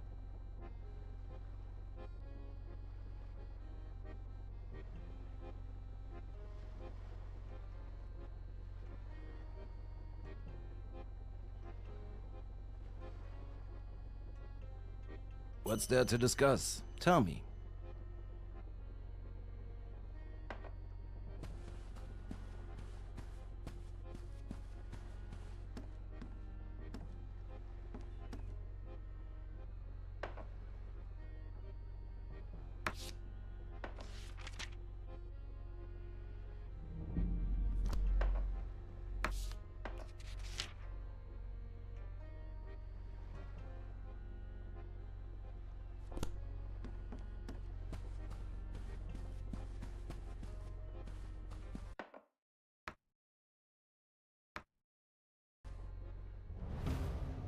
Is currently What's the... One of the wheels on the serving trolley is broken. I wanted to replace the wheel, but according to the instructions, I didn't have the right tool. Apparently you don't understand your work. Look in my workshop. I've specifically... What's there to discuss? Tell me.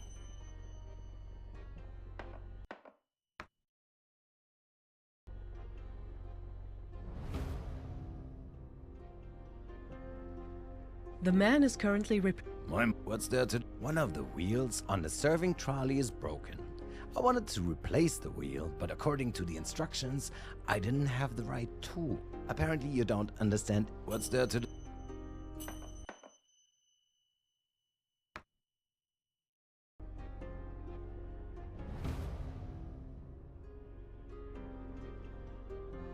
The man is currently... What's the... One of the wheels on the serving trolley is broken. I wanted to replace the wheel, but What? I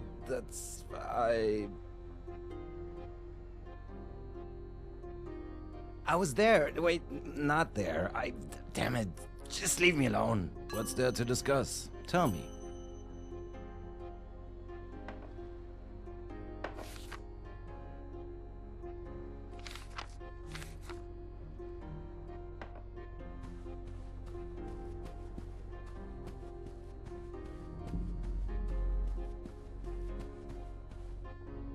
The boat boy stands in the hallway. What a...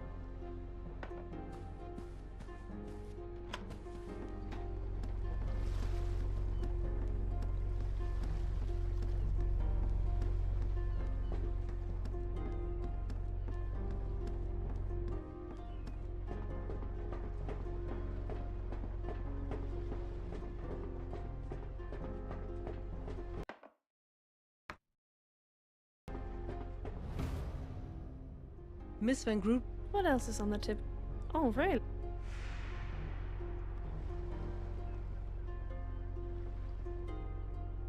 This is just a rash.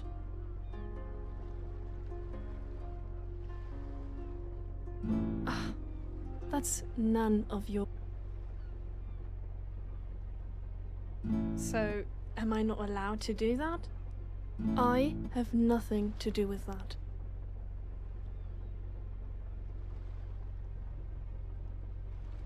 And you do not seem to hesitate.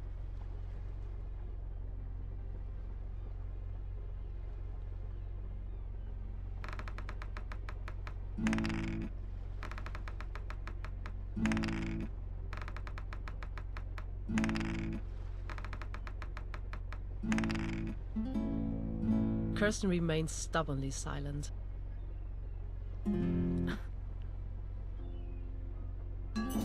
It looks like I really do owe you an explanation. I was with Captain Kroger last night and, well, I'm currently on vacation, but I didn't think it was wrong to earn a few coins. The wounds on my wrists come from his hands. Hard to believe, isn't it? I took morphine this morning for the pain. I have encountered many such men, and I am tough.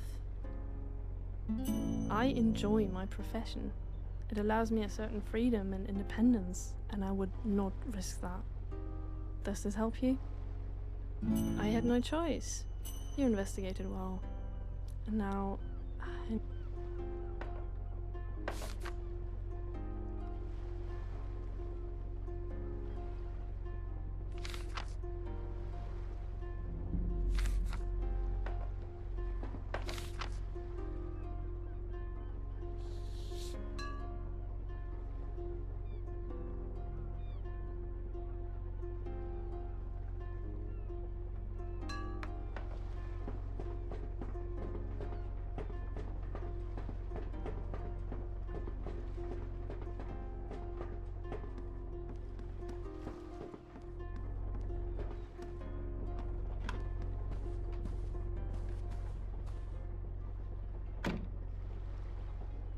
The doctor checks Captain Kroger's pulse. Spit. The doctor checks...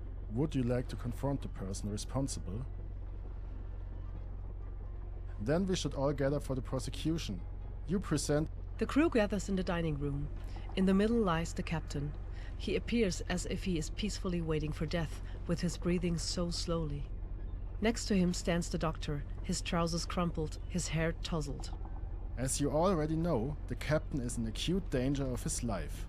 After he collapsed at the table, Mr. Schmidt and I had to conclude, based on some facts, that this is most likely an attempt. Schmidt's investigations have now yielded a result. Whoever is responsible for the captain's condition must be punished. Schmidt, reveal the culprit.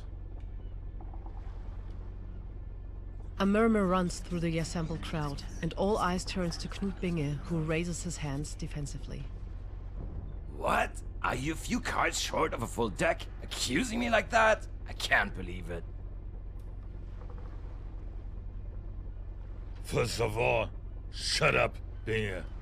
We need to sort this out. And I believe Horst, the chosen one, has come to our ship.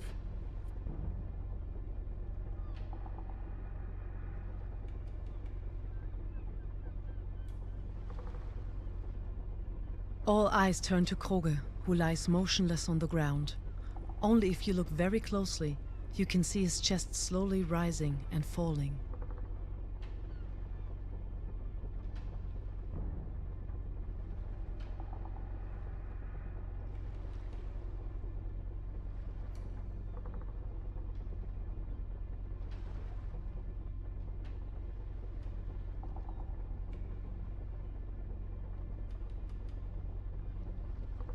Emir's vigorous nodding is interrupted by a deadly look from Binge. Binge suddenly becomes restless.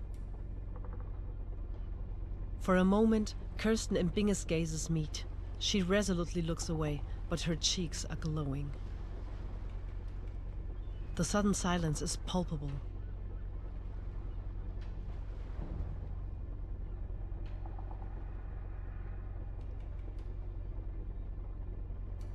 Knut Binge, you are caught. Once the ship is at the port, you will be handed over to the police. Who helped you? Who on the ship betrayed me? Schmidt, spit it out! Who was this witness? Emil Barkov gives you a deeply grateful look. Piepenbrink grabs Knut Binge's arms and pulls them behind his back. Shut up now, Binge. The prosecution is hereby terminated. For a moment, silence fills the room.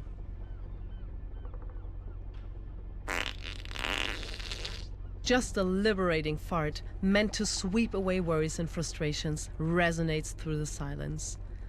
Hajo Clemens smiles slightly. While the recent events leave the bystanders speechless, the doctor turns back to the captain. My goodness, what an excitement. I'm glad that everything has been cleared up. The captain can be helped, and worse has been prevented. Please pass me the medication quickly. As you reach for the medication, a scream sounds behind you. Unable to pinpoint exactly where the scream came from, in slow motion, the image of him angrily rushing forward unfolds before you. Picks up a knife that's lying on the floor and rams it into the captain's heart with merciless harshness.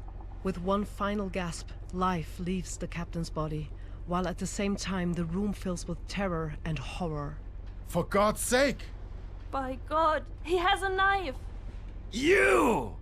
Knut Binge's hateful gaze stares at Kirsten van Groot. His eyes are marked by a vagueness that reveals nothing but sheer anger. Put the knife down! As if he had stepped into a hornet's nest, Knut Binge flails around with the knife in his hand, screaming.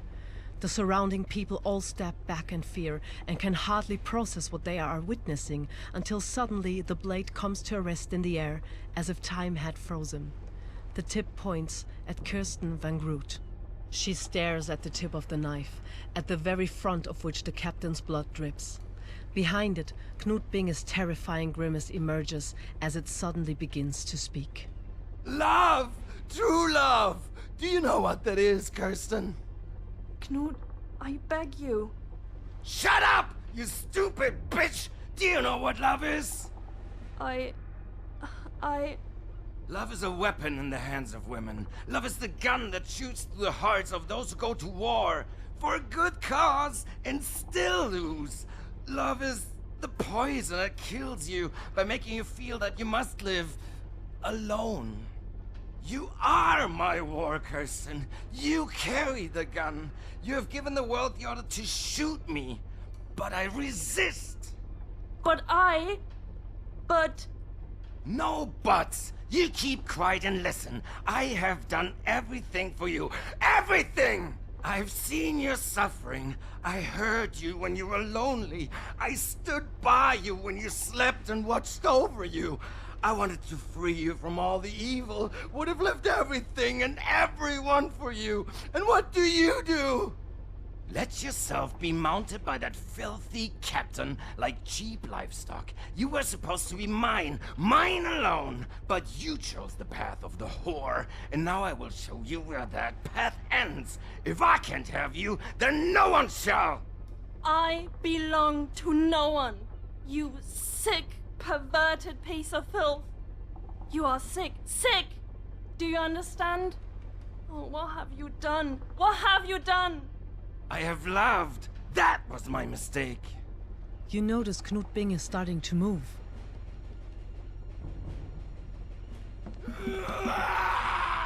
With a scream that without context no one would associate to a human being, Knut Binge rushes towards Kirsten van Groot with the knife outstretched.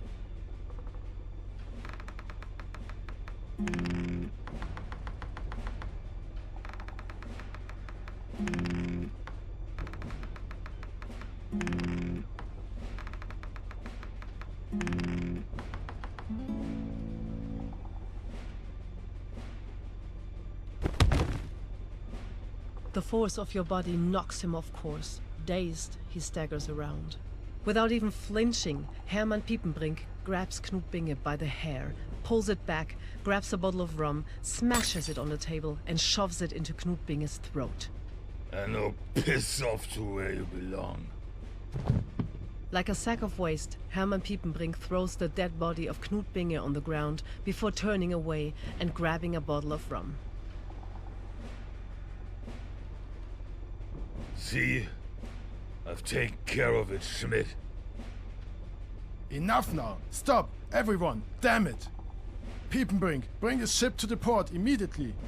Schmidt, accompany Miss Van Groot to the bar and wait there! You there! Help me with the wounded!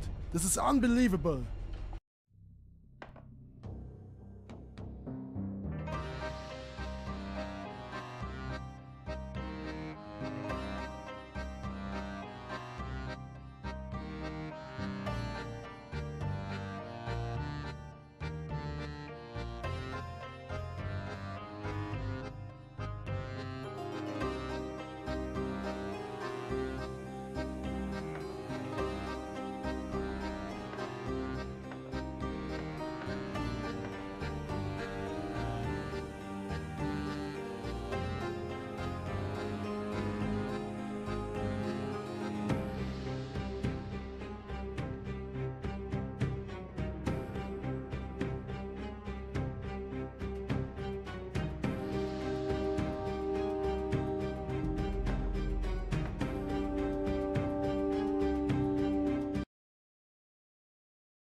Norddeutsch.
Direkt hinter dem Rathaus. Leider war der Hof auf der anderen Seite vom Deich, auf der Seite, die von der Flut getroffen wurde. Ich denke, die Stadtverwaltung hat den Schaden als irreparabel eingestuft. Ich habe es noch nicht mit meinen eigenen Augen gesehen. Ich weiß nicht, ob ich das kann.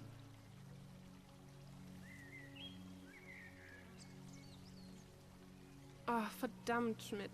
Dann ist es wohl gut, dass ich nicht alleine hingegangen bin. Ich wüsste nicht, ob ich Tränen der Trauer oder Tränen der Freude weinen sollte.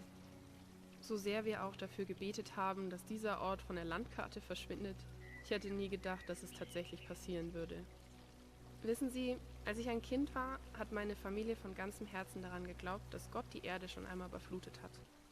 Sie waren so überzeugt davon, dass sie wahrscheinlich nicht damit gerechnet haben, dass es ein zweites Mal passiert. Das gibt dem Ausdruck blinder Glauben irgendwie eine ganz neue Bedeutung, oder?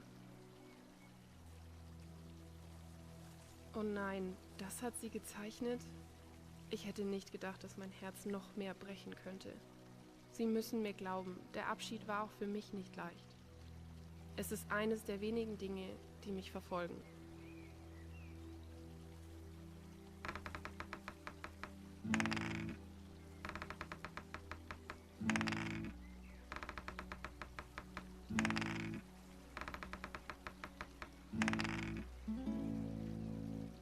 Der Grund dafür waren unsere Eltern. Unsere Eltern waren an der Grenze des Wahnsinns, Schmidt. Sie waren mehr als fanatisch in ihrem Glauben. Und je älter und erwachsener ich wurde und all die Fragen und Wünsche hatte, die einen in dieser Zeit so beschäftigen, nun, sagen wir mal so, in diesem Haushalt gab es keinen Platz für bunte Fantasien. Ich konnte es einfach nicht mehr ertragen. Ich bin in die Stadt abgehauen. Ich Ich dachte, ich könnte genug verdienen, um Stine zu mir zu holen. Das Schwerste, was ich je getan habe, war, sie in diesem Haus mit ihnen zurückzulassen. Aber ich wusste, dass ich sie nicht retten konnte, bevor ich mich nicht selbst gerettet hatte.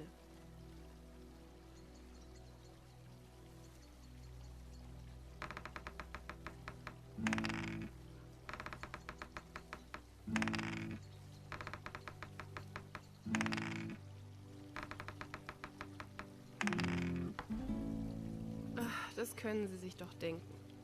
Ich bin nicht das erste Mädchen vom Land, das von der Stadt angelockt wurde. Mit schillernden Träumen, die irgendein Zuhälter dann zerplatzen lässt. Aber ich komme schon klar. Ich sage mir immer, wenn man auf dem Boden liegt, kann man die Sterne besser sehen. Aber das ist kein Leben für Stine. Deshalb habe ich sie nie geholt. Sehen Sie, dieses Leben hält einen gefangen. Es ist fast unmöglich zu entkommen. Und so war für mich einfach klar, wo auch immer sie landen wird. Es musste besser sein, als jeden Abend diesen Seemännern mit ihren schlechten Atem und ihren salzigen Schwänzen einzublasen.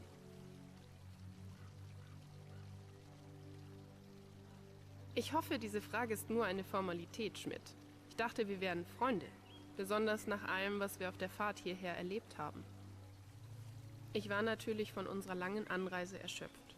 Genau wie Sie habe ich mich in mein Zimmer zurückgezogen. Früh. Nur, um dann von der schrecklichen Nachricht von Herrn Hansens Tod geweckt zu werden. Es ist einfach so tragisch.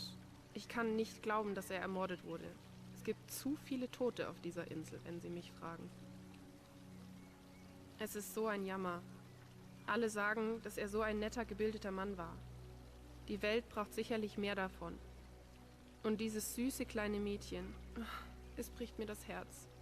Wenn ich daran denke, wie sie ohne ihren Vater aufwächst. So ein armes Kind.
Er freut, Sie kennenzulernen, junger Mann. Owe Koppmann ist mein Name, Direktor und Oberlehrer an dieser Schule. Ich würde nicht sagen, dass ich vorbildlich bin. Es sind die 20 Jahre an selbstlosem Einsatz, die einem Mann einen solchen Titel verleihen. Meine Hingabe an diese Kinder ist einfach eine Spende für die Zukunft von Gottes großer grüner Erde. Was tun Sie, Herr Schmidt? Möchten Sie Gott und seinen Kindern heute in aller Bescheidenheit eine Spende zukommen lassen? Es ist nicht meine Absicht, Sie zu verurteilen, Herr Schmidt. Ich stelle lediglich fest, dass ein Mann seinen Titel durch die Summe seiner Taten verdient. Wie kann ich Ihnen helfen, junger Mann? Natürlich kann ich Bente Hansen. Er war einer der wenigen Menschen auf der ganzen Insel, die eine halbwegs anständige Unterhaltung führen konnten. Er Er war immer begeistert von der sich ständig verändernden Technologie. Es ist so bedauerlich. Ich werde unsere Gespräche vermissen. Wir haben immer in seinem Gasthaus zusammengesessen. Er hat mir gezeigt, wie der Nadeltelegraph funktioniert und Levke hat mir etwas über erlesene Spiritosen beigebracht. Das war wirklich die perfekte Kombination. Leider hatte ich in den letzten Monaten vor seinem Tod nicht mehr viel Kontakt zu ihm, da er seit April sehr mit seiner Arbeit beschäftigt war. Wie kann ich Ihnen helfen, Junge?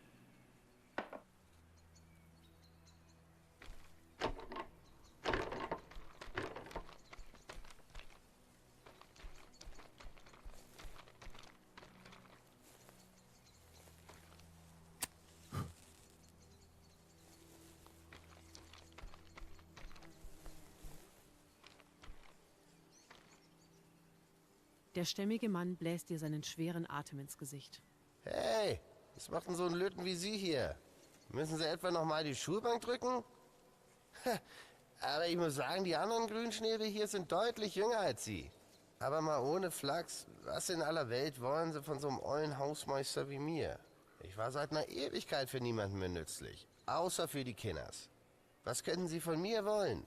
Wissen Sie, ein Mann bekommt einen ordentlichen Brand bei dem, was ich hier alles tue.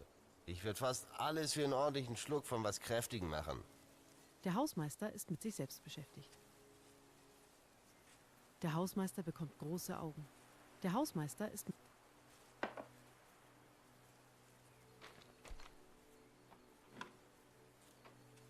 Der Schlüsselbund des Hausmeisters.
Der Deich ist gebrochen.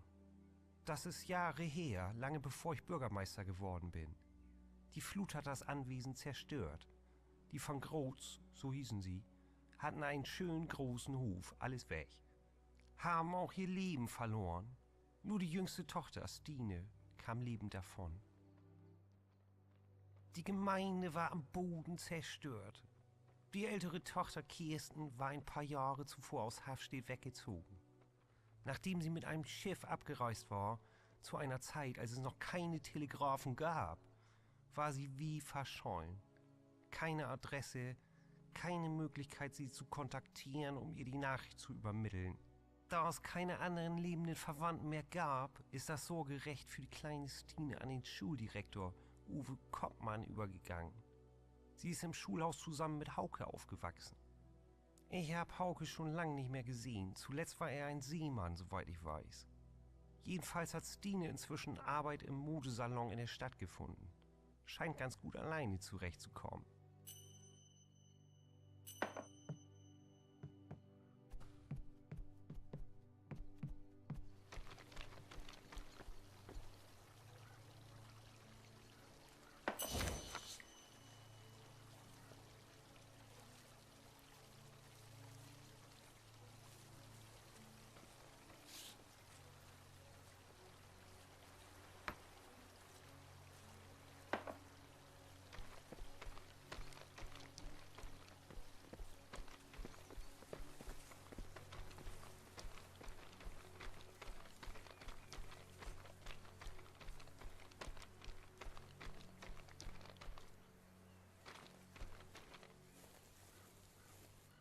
Wie kann ich Ihnen helfen, junger Mann? Oh ja, das junge Fräulein van Groth. Ein wirklich tragischer Fall. So jung zur Waise geworden, verwaist und verlassen.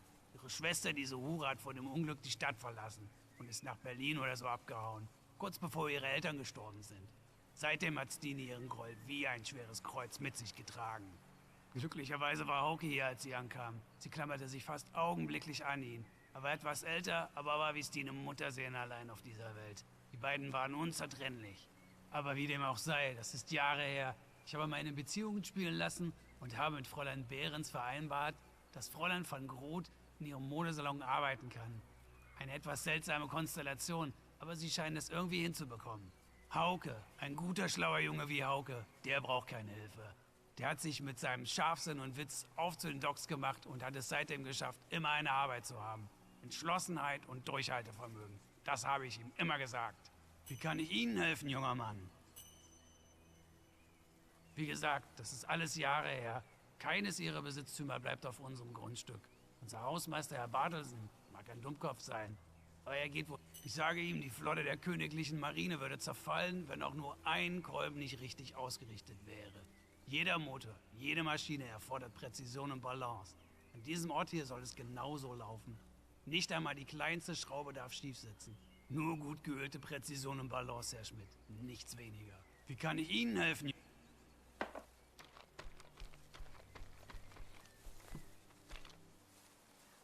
Der stämmige Mann, der Hausmeister, ist mit sich selbst beschäftigt. Wer? Stine? Stine. Ach ja, Stine. Armes Ding, das Waisenkind. Kam vor einer Weile hierher. Eine von den Van Groth-Schwestern, wenn ich mich recht erinnere. Schreckliche Geschichte, das Ganze. Aber das ist nicht mein Bier. Ich bin nur der Hausmeister. Wenn Sie wissen wollen, wie man Kotze aus Fischgrätenparkett schrubbt, dann bin ich Ihr Mann. Aber im Ernst, ich mag meine Maloche. Ich mag die Kinders. Ich hatte nie eigene. War wohl nie der Begehrteste bei den Damen. Aber das hier sind gute Kinders. Die meisten jedenfalls. Ich kümmere mich nur um den Laden hier, um den Alltag. Ich fütter sie, peppe sie auf, sorge dafür, dass sie einen sauberen Ort haben, wo sie rumlaufen können. Schau zu, wie sie groß und stark werden. Wissen Sie, Schule ist nicht nur Bücher, Noten und die Akten, die der Direktor führt. Können Sie das glauben? Ihr ganzes blödes Leben, zusammengefasst in Dokumenten, die auf dem Dachboden verstauben. Hör zu, Minjong, ich habe schon zu viel gesabbelt und mein Durst wird immer schlimmer. Sie haben nicht zufällig einen Flachmann dabei, oder? Was für die Kehle? Dieser alte Direktor, Owe, verbietet den Stoff. Sagt, die Schule müsse ordentlich laufen. Wie eine feine Maschine oder so. Aber was der alte Knacker mal begreifen muss, keine Maschine läuft ohne ein bisschen Schmierung. Der Hausmeister ist mit sich selbst beschäftigt. Wünschte, ich könnte Ihnen helfen, Kamerad. Aber es gibt Dinge, die ich einfach nicht tun kann. Es gibt hier ein System, verstehen Sie? Niemand darf daran. Strikte Anweisung. Vertraulich. Zumindest sagt das der alte Owe.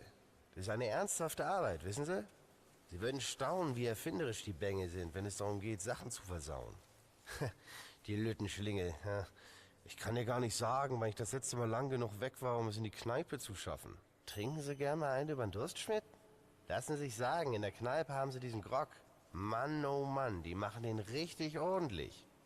Wenn Sie da vorbeikommen, tun Sie mir einen Gefallen und bringen mir was mit. Der Hausmeister ist mit sich selbst.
An dem Tor ist ein Z. Die erste Zahl lautet. Die zweite, die dritte. Die Eingabe ist nicht richtig. An dem Tor ist ein Z.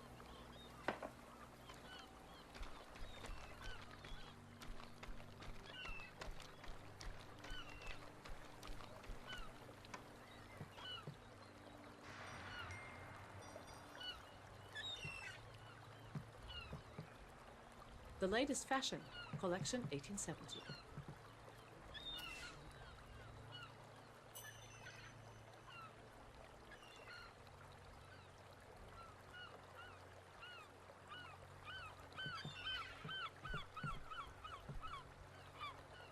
Die Tür scheint in einen hinteren Teil des Ladens zu führen.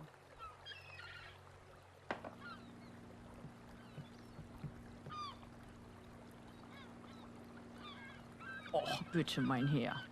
Sehen Sie ihm zu, dass Sie Ihre Schuhe abputzen, bevor Sie meinen Laden betreten. Ich bin überall für meine Modekollektion und meinen fabelhaften Geschmack bekannt.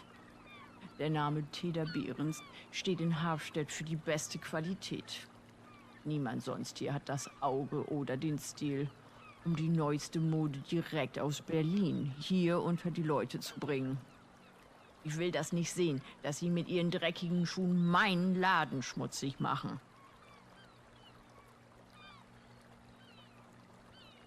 Sie mustert dich herablassend von oben bis unten. Mein lieber Herr, das kann ich sehr deutlich sehen, dass Ihre Garderobe ganz dringend eine Überarbeitung braucht. Ich hoffe, Sie haben Ihre Geldbörse dabei. Vom Mieder bis zur Melone. Hier bei Behrens gibt's nur die modernsten Schnitte. Ich bin auf aktuelle Mode spezialisiert und biete nur die neuesten Modelle der Saison an. Steht da alles in der neuesten Ausgabe vom Bazar. Aber vergessen Sie nicht, mein Herr, alles hat seinen Preis. Sie können doch sehen, dass ich heute sehr beschäftigt bin. Gehen Sie mit Ihrem Anliegen doch bitte zu Fräulein van Groot, meine Mitarbeiterin. Die kümmert sich heute um Sie. Sie beide teilen auch den gleichen Modestil. Die kann Ihnen bei Ihrem Geschmack bestimmt besser helfen. Ich muss die neueste Ausgabe vom Bazar durchgucken. Marktforschung, werter Herr. Kollektionen kuratieren, Leben inspirieren. Kennen Sie das Magazin? In dieser sich ständig verändernden Welt ist das eines der wenigen Dinge, die ihren Wert behalten. Genauso wie hochwertige Kleidung.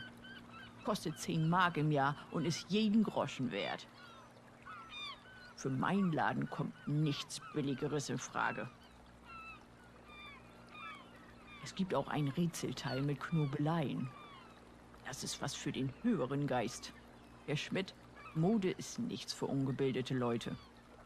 Diese Ausgabe ist besonders schwierig. Stürme und Meere. Ach, naja, wenn Sie noch Hilfe brauchen, wenden Sie sich auch eben an Fräulein van Groot. Ich muss mich nur konzentrieren. Sie beobachtet das Geschehen im Laden. Herr Schmidt, wissen Sie, warum Schlösser auf so hohen Hügeln stehen? Das ist, damit der Adel auf seine Bauern herabschauen kann. Und damit die Bauern, die zur drohenden Majestät aufblicken, ganz genau wissen, wo ihr Platz ist. Ganz unten. Aber bestimmte Manieren können einfach nicht gelehrt werden. Ein Schwein rennt immer zur Schlammpfütze. Aber blaueres Blut, also würdige Persönlichkeiten wie ich, verspüren eine Art natürliche Verbindung zu den edleren Dingen des Lebens. Wissen Sie, was ich meine? Luxus, Mode, Wohlstand. Das ist an Tiere vom Bauernhof einfach verschwendet. So ist es auch mit diesem Mädchen. Die kann die aktuelle Mode nicht von einem Loch in ihrem Schuh unterscheiden. Ich versichere Ihnen, wenn es Herrn Koppmann nicht gegeben hätte, wäre das dusselige Ding in der Flut besser dran gewesen.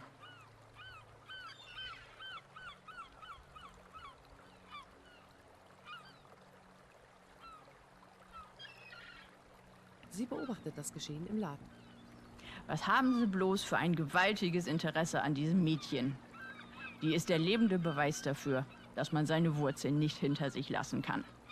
Herr Koppmann und ich haben Jahre damit verbracht, diesem undankbaren Stück Höflichkeit und Charme zu vermitteln.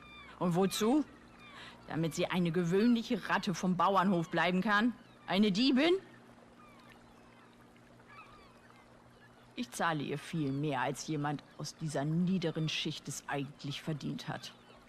Ich lasse sie sogar im Schuppen hinterm Haus wohnen, damit sie bei der Unterkunft sparen kann. Und dann habe ich die dumme Pute doch tatsächlich dabei erwischt, wie sie in ihr Tagebuch schreibt. Und es war kein gewöhnliches Tagebuch. Nee, es war elegant gebunden, glänzend geprägt und aus gefärbtem Leder. Unter keinen normalen Umständen können sie sich so etwas leisten. Das Missstück muss es gestohlen haben. Ich habe es ihr weggenommen. Bis ich meine Abrechnung gemacht habe, muss ich davon ausgehen, dass sie das Geld aus meiner Kasse genommen hat. Sonst könnte sie sich so einen Luxus gar nicht leisten. In diesem Fall werde ich es verkaufen und sie zwingen, jeden Pfennig zurückzuzahlen. Sie beobachtet das Geschehen im Laden. Warum in Gottes Namen sollte ich Ihnen denn das Tagebuch geben? Ich habe Ihnen doch schon gesagt, dass so ein luxuriöses und in Leder gebundenes Tagebuch ziemlich viel wert ist. Und was bekomme ich dafür? Was können Sie mir denn schon anbieten? Wenn wir mal ehrlich sind, ich glaube nicht, dass Sie sich hier auch nur einen Knopf für Ihren ollen, unmodischen Mantel leisten können. Sie beobachtet das Geschehen im Laden. Na, da bin ich ja mal gespannt. Dann sagen Sie mal. Sie beobachtet.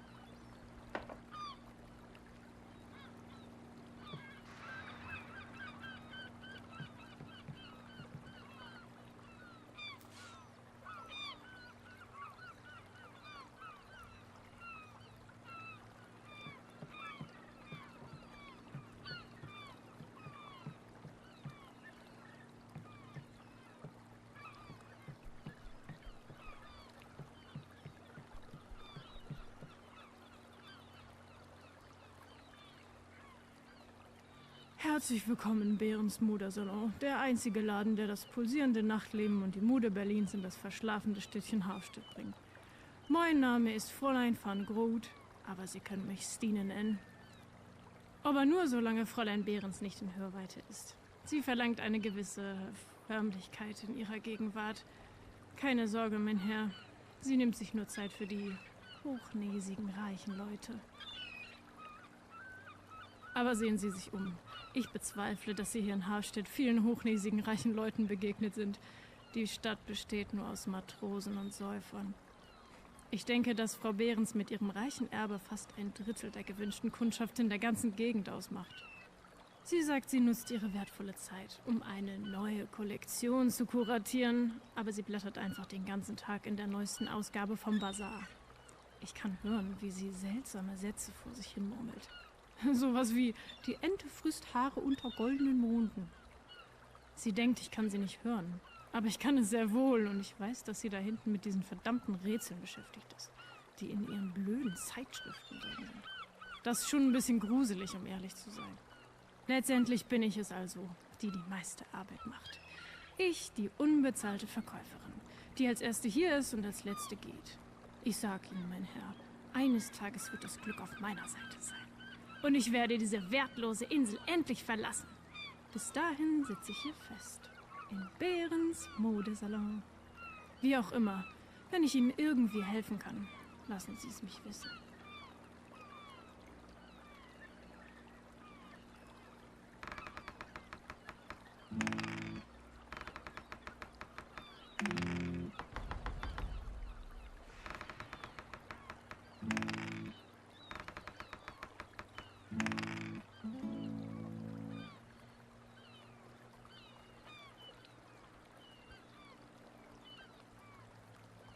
Stine hat ein freundliches Lächeln. Doch in ihren Augen sieht man die Entbehrungen eines harten und komplizierten Lebens. Trotz ihres abgetragenen und zerlumpten Kleides wirkt sie bemerkenswert selbstsicher. Ihr sauberes, gut frisiertes Haar duftet nach Parfum mit leicht süßlicher Veilchennote. Ihre geraden Schultern und der konzentrierte Blick strahlen Selbstbewusstsein aus. Doch dort, am Nacken, ist die Haut merkwürdig und unnatürlich gerötet. Warum starren Sie mich so an? Sie machen mich nervös.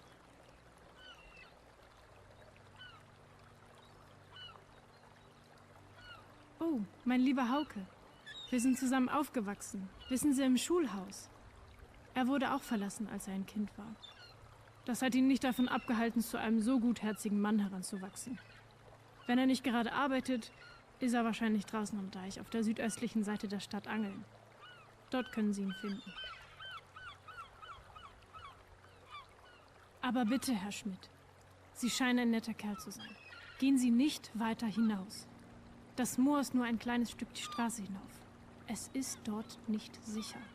Die Leute erzählen in letzter Zeit die schrecklichsten Geschichten darüber. Och, so eine schlimme Sache.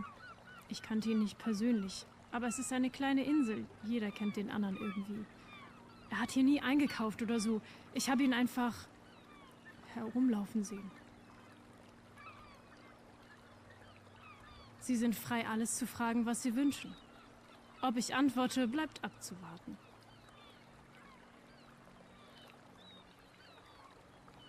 Sehr witzig, Herr Schmidt. Aber ich will meine beschissene Schwester genauso wenig durch diese Eingangstür spazieren sehen wie Bismarck.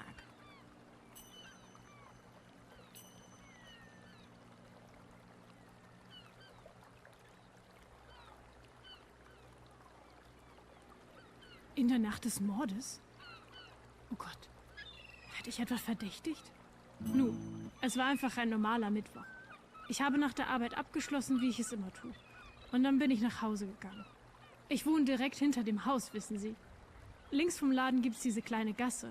Die Behrens hat dort hinten ein kleines Grundstück, das sie mir zur Verfügung stellt.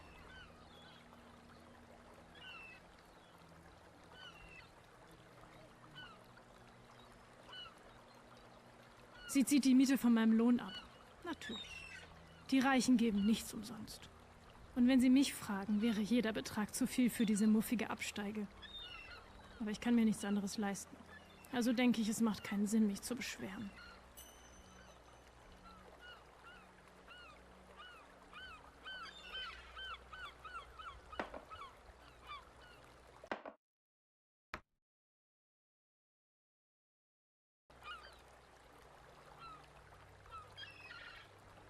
Oh, das kann ich mir kaum vorstellen. Jetzt bin ich aber gespannt. Nu,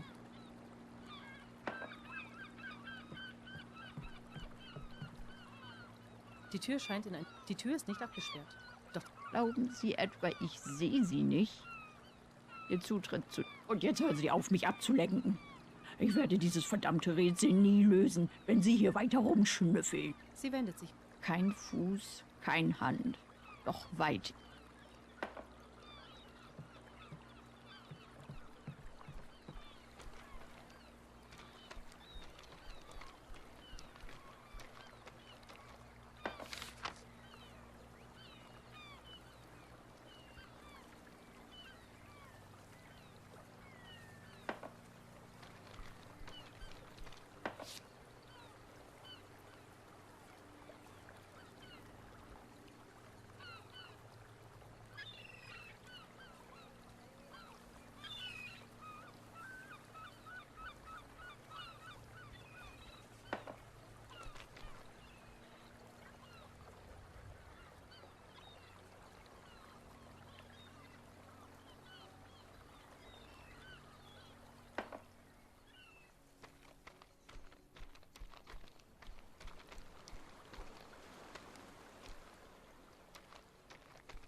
Das Bett ist solide gebaut.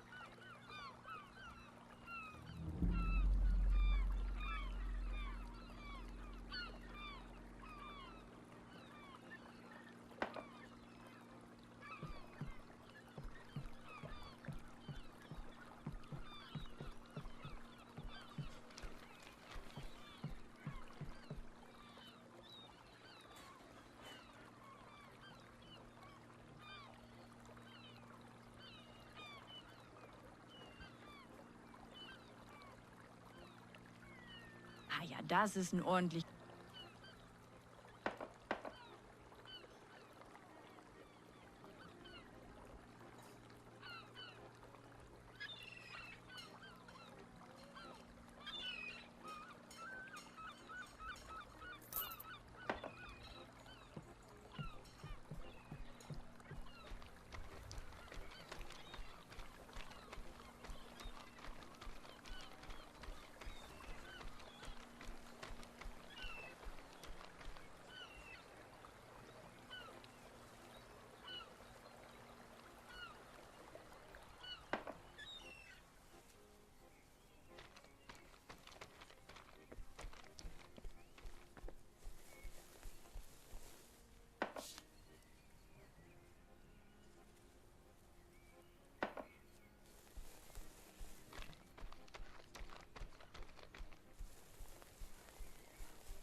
Auf dem Boden liegt ein kleines Kästchen mit einem 4-stelligen Zahlenschloss.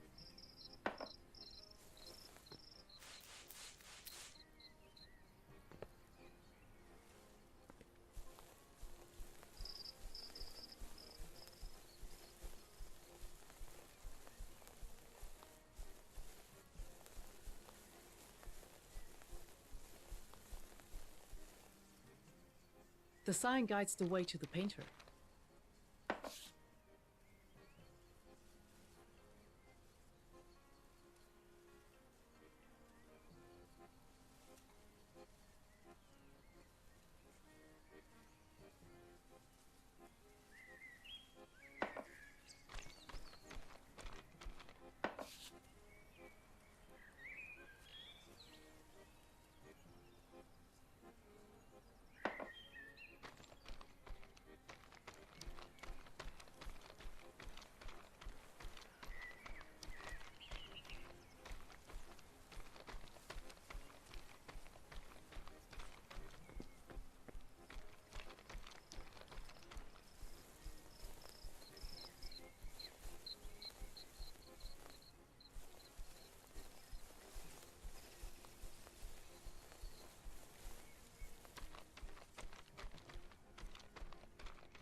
Auf dem Boden liegt ein...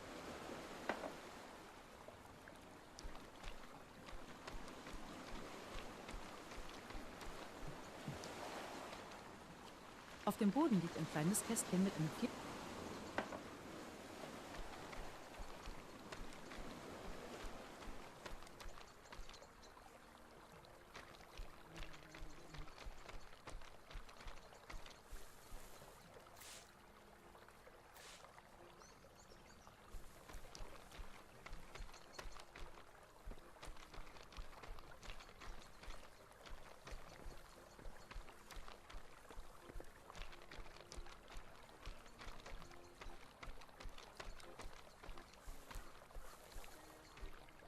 Saint Nicholas, patron saint of sailors.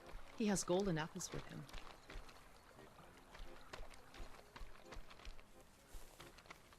Erasmus of Fornia, patron saint of sailors. He carries his intestines in a windlass.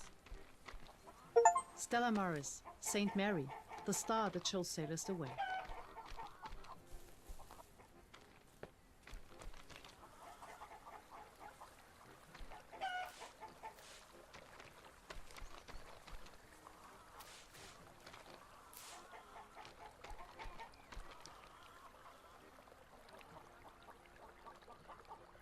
Ah ja, ich weiß einen Mann mit einem starken Taufnamen immer zu schätzen. Sagen Sie, Valentin, teilen Sie das qualvolle Schicksal Ihres Namenvetters? Sind Sie bereit, ein Märtyrer für Ihre Sache zu sein? Oder haben die Pharisäer Sie geschickt, um den Willen Gottes zu besudeln? Der Tag der Abrechnung wird kommen, Valentin. Sie werden schon sehen.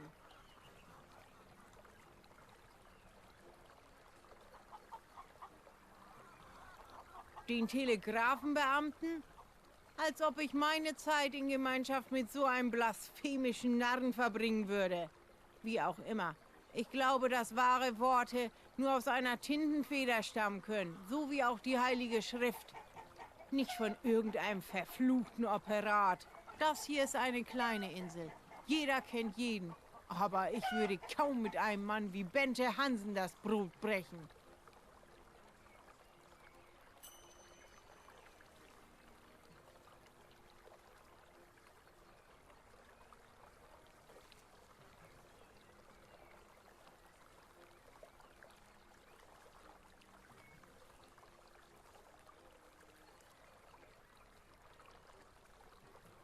Was ist das für ein Geschwätz? Ich habe weder die Zeit noch die Geduld für solchen Unsinn. Ich fürchte, Sie befinden sich auf einem törichten Irrweg und suchen nach Zusammenhängen, die einfach nicht existieren.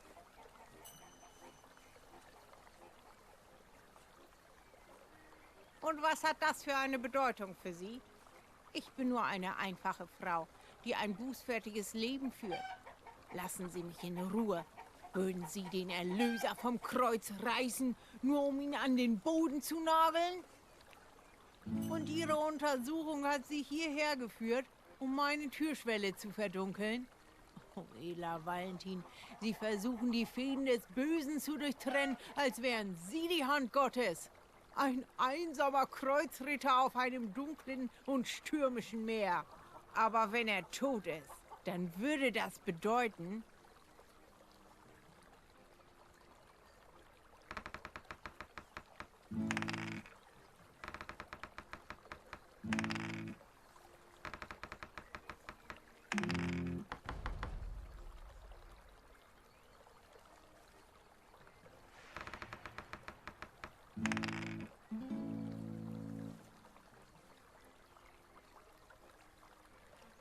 In ihrem Gesicht zeigt sich eine Vielzahl von gemischten Gefühlen.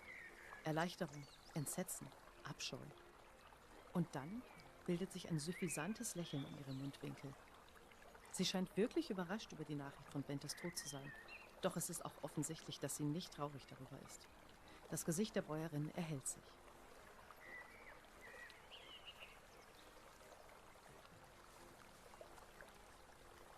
Was immer Sie damit andeuten wollen, Herr Valentin. Ich kann Ihnen versichern, dass Sie sich anderweitig umsehen sollten. An diesem Abend hatte ich mich wie jeden Mittwoch in der Kirche zum Gebetskreis des Pfarrers eingefunden. Fragen Sie ihn ruhig. Diejenigen, die reinen Glaubens und frei von Sünde sind, sind hier mehr als willkommen. Ich würde einem müden Reisenden niemals ein Almosen verweigern. Denken Sie nur daran, dass manche Türen aus einem bestimmten Grund verschlossen sind. Ich erwarte, dass Sie meine Privatsphäre respektieren. Der Zorn des Herrn ist mächtig und ich bin nur sein Gefäß.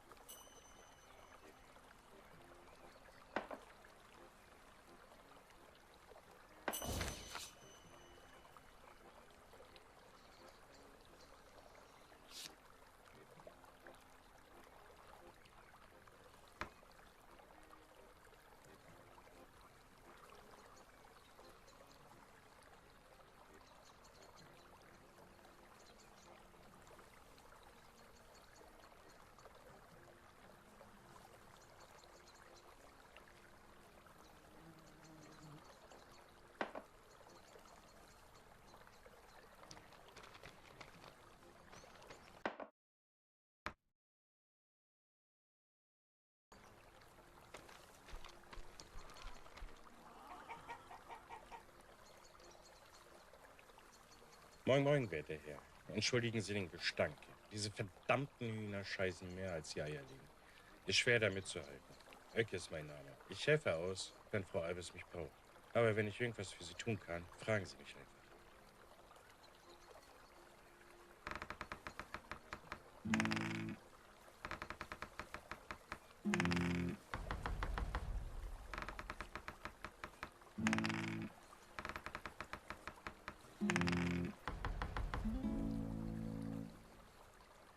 Für einen Mann in seinen frühen 30ern sieht Öcke rau aus.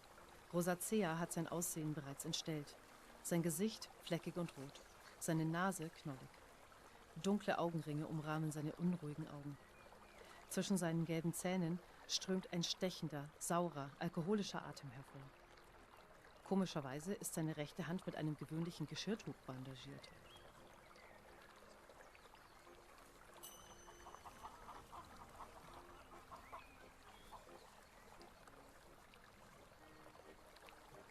Nun, sowas habe ich in meinem Leben noch nie gesehen. Sieht aus wie etwas aus einem dieser Teufelsbücher, vor denen uns der Pastor war. Warum zeigen Sie mir das?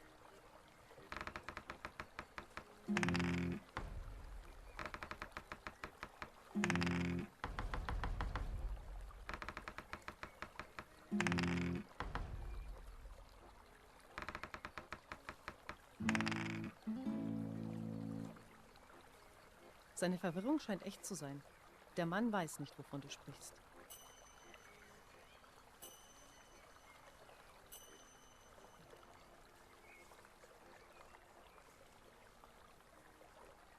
Wohn? Nein. Ich schätze, man kann mich als so etwas wie einen Handlanger bezeichnen. Ich kann hier arbeiten, solange ich nicht nach Sünde stinke, sagt sie. Diese Dame nimmt ihren Glauben wirklich ernst. Aber seit ihr alter Wilko wieder zur See ist, häufen sich hier die Arbeiten. Segelt auf der Griselda, Grisgada, sowas in der Art. Können Sie das glauben? Der Kerl war es leid, nicht zu arbeiten. Ich hingegen, nee, ich kann es kaum erwarten, einfach nur rumzuliegen und den ganzen Tag zu träumen. Aber ich habe Kinder. Haben Sie Kinder? Ich habe welche. 3 an der Zahl. Alle auf einmal gekommen. Meine Frau sagt, dass es in der Bibel heißt, dass alle guten Dinge 3 sind. Aber ich sehe das anders. Hab jetzt 3 hungrige Münder zu stopfen. Also mache ich, was ich kann. Ein wenig hiervon, ein wenig davon. Es zwingt uns, meine Familie und mich, ein bisschen herumzuziehen. Und so sind wir hier gelandet, in Hafstead. Und ich schaufle Hühnerkacke. Nicht meine erste Wahl, aber die alte Glucke, so streng sie auch ist, zahlt immerhin anständig. Und was das Wichtigste ist, am Ende des Tages. Also bleiben wir hier. Es ist gar nicht so schlecht, wenn man sich daran gewöhnt hat. Oh, das. Das ist nichts. Ich habe mich an einem zerbrochenen Glas geknitten.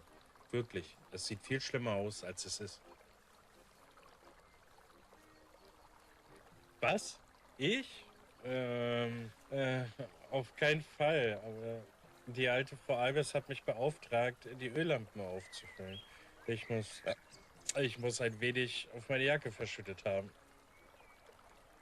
Ich war angeln. Ich musste am nächsten Morgen arbeiten, aber trotzdem wollte ich eine Menge Fisch fangen. Ja, Fisch. Mich mit ein wenig Nachtangeln entspannen. Ich habe gehört, dass Hechte nachts beißen, aber das wollte ich selbst ausprobieren. Direkt hinter dem Bauernhof ist der Fluss perfekt zum Angeln. An dieser kleinen Brücke. Oh Mann. Da wirst du einen Blinker und eine Sprotte hin und sie springen dir praktisch in die Arme.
Homemade and unfinished.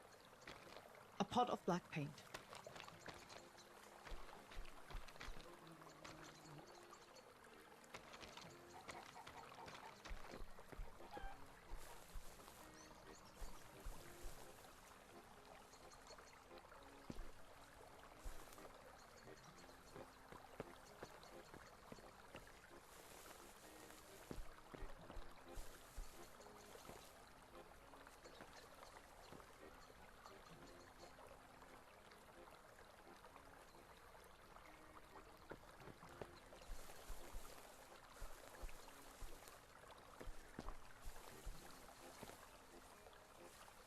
Die Bretter wirken lose.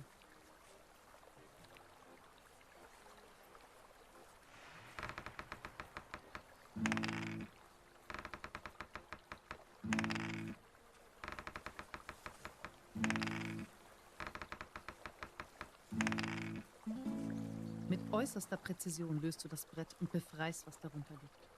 Ein Buch mit schimmerndem Einband und dem Titel Christliche Zeichen und was sie bewirken, erblickt das Licht der Welt. Das Buch ist mit Symbolen und kurzen Erklärungen gefüllt.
Die Tür ist verschlossen.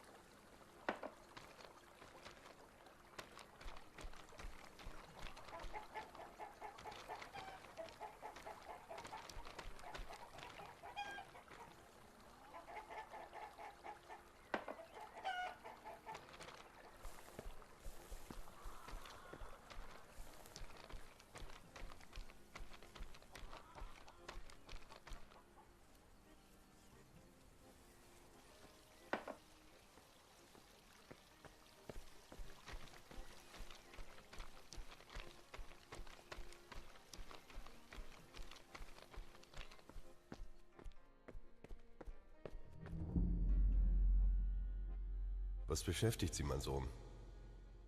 Rilke, ach, wo soll ich anfangen? Rilke ist in letzter Zeit immer entmutigter geworden. Manisch, voller Bitterkeit und Verurteilung. Sie schwafelt von Warnungen und Symbolen. Sie bedroht die Leute im Ort.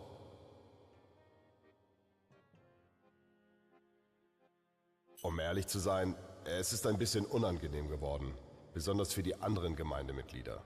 Wie ich schon sagte, in letzter Zeit hatten wir einen Besucherrekord und damit auch einen Rekord an Almosen. Das Gebäude ist sehr renovierungsbedürftig. Ich habe Frau Albers freundlich gebeten, bis auf Weiteres nicht mehr an den Sitzungen teilzunehmen. Alle sind willkommen, aber ein guter Hirte sollte ein krankes Mutterschaf isolieren, um die Sicherheit seiner Herde zu gewährleisten. Was beschäftigt Sie, mein Sohn?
Der stämmige Mann, der Hausmeister. Der Hausmeister bekommt große Augen.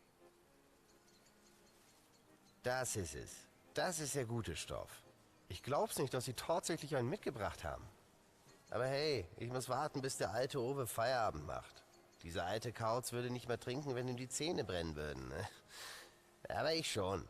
Kommen Sie des Abends um 6 wieder und trinken Sie mir ja nichts davon weg. Der Hausmeister ist mit sich selbst beschäftigt.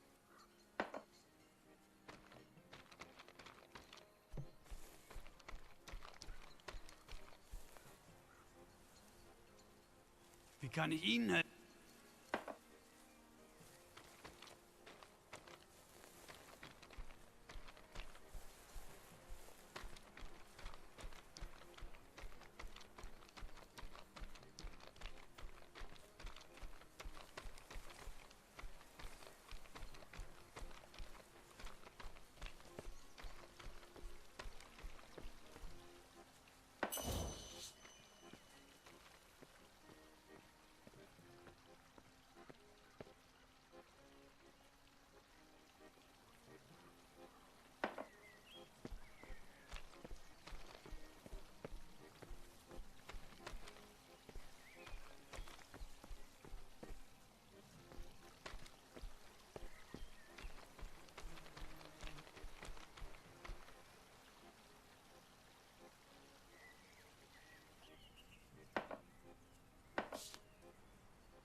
Was für eine schöne Bank.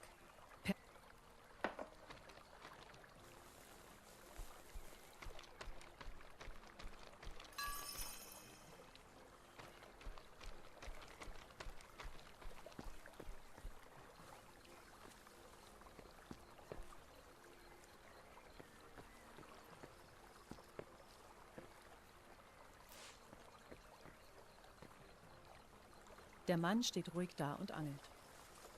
Oh ja, komm zu Papa. So ist gut. Bist du nicht hungrig? Oh, ich habe nicht gehört, dass sie sich angeschlichen haben. Tut mir leid, ich habe mit den Fischen gesprochen. Das ist mein Geheimtipp. Man muss mit ihnen reden.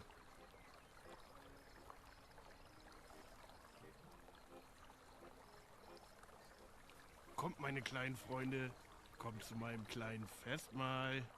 Ich muss ziemlich beliebt sein. Es sind schon viele leckere kleine Spottenfreunde zu mir gekommen. Das Öl ist noch heiß, mein Freund. Hier, nehmen Sie ein paar. Ich bin übrigens Hauke. Hauke Weber.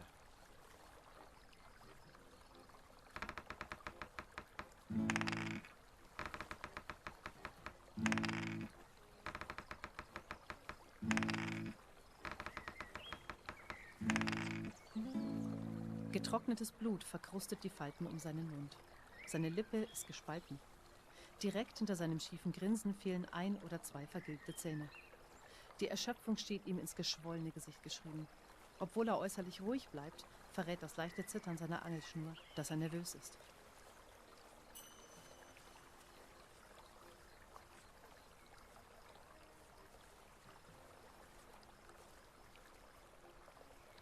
Ja, das bin ich. Aber da muss ich Sie unterbrechen. Ich möchte nicht in der Vergangenheit wühlen. Lassen Sie uns über was anderes schnacken.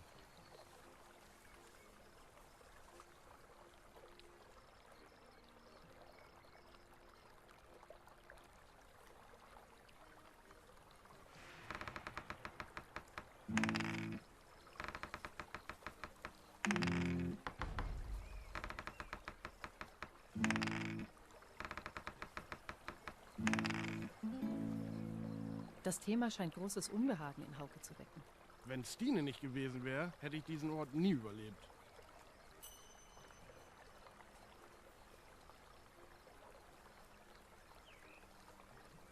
Öcke? Ein Angler? Das ist ja zum Totlachen. Das Einzige, was der Typ je gefangen hat, war ein Kater. Wenn du nach Öcke suchst, dann suchst du am falschen Ort. Da solltest du in der Hafenkneipe zwischen den Bierkrügen suchen. Aber wenn sie einen richtigen Fischer suchen, dann sind sie bei mir richtig. Seit ich der Griselda den Wind aus den Segeln genommen habe, verbringe ich meine ganze Zeit damit, am Hafen zu angeln.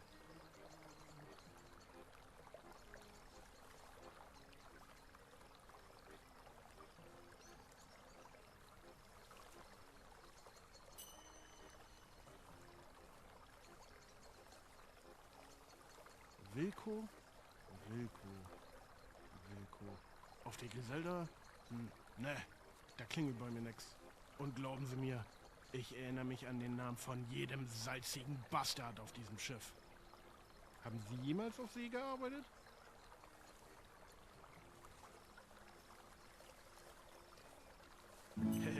Nee, Sie haben recht. Ich mag Ihren Humor. Ich kann Ihnen sagen, das Seemannsleben ist nichts für mich. Ich hab's da draußen gehasst. Sie sollten das Boot in die Scheiße umbenennen. Denn für mich ist das nur ein Haufen Kacke, der im Wasser rumschwimmt. Der einzige Wilko, den ich kenne, ist dieser verrückte alte katholische Leuchtturmwärter. Zumindest glaube ich, dass das sein Name war. Sie müssen das nachprüfen. Aber ich bin sicher, die Hafenverwaltung hat alle Informationen. Die ist gegenüber vom Gasthaus.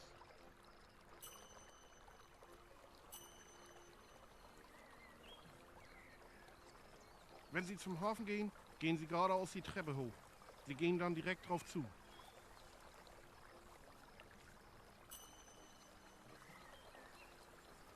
Hat er geangelt? Wenn er kein Angler war, bin ich wahrscheinlich nicht in denselben Kreisen geschwommen. Verstehen Sie? Schwimmen wie ein Fisch? Aber nee, wir hatten nie Kontakt. Hat auch nie einen Grund dazu. Schauen wir mal. Es war ein Mittwoch. Wenn die Fische nicht angebissen haben, war er wahrscheinlich zu Hause im Bett.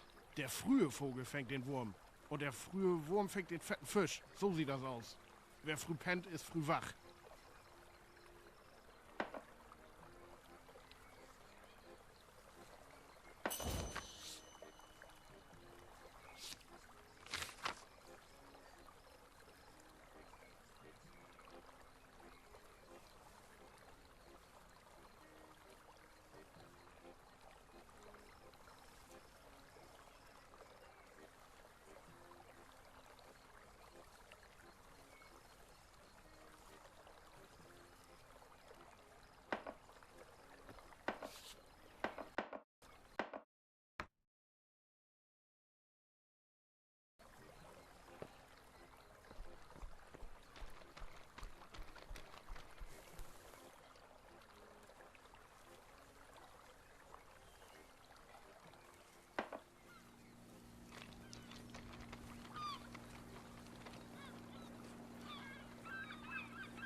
Das hier ist das Register ist nach dem... Das hier sind die Einträge.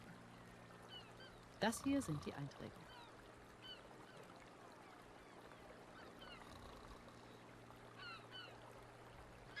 Das hier sind die Einträge.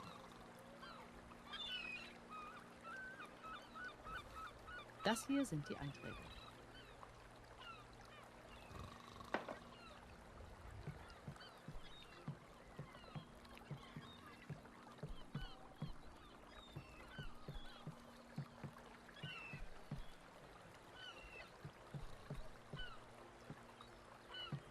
Captain Krogi, a black ribbon covers parts of the frame.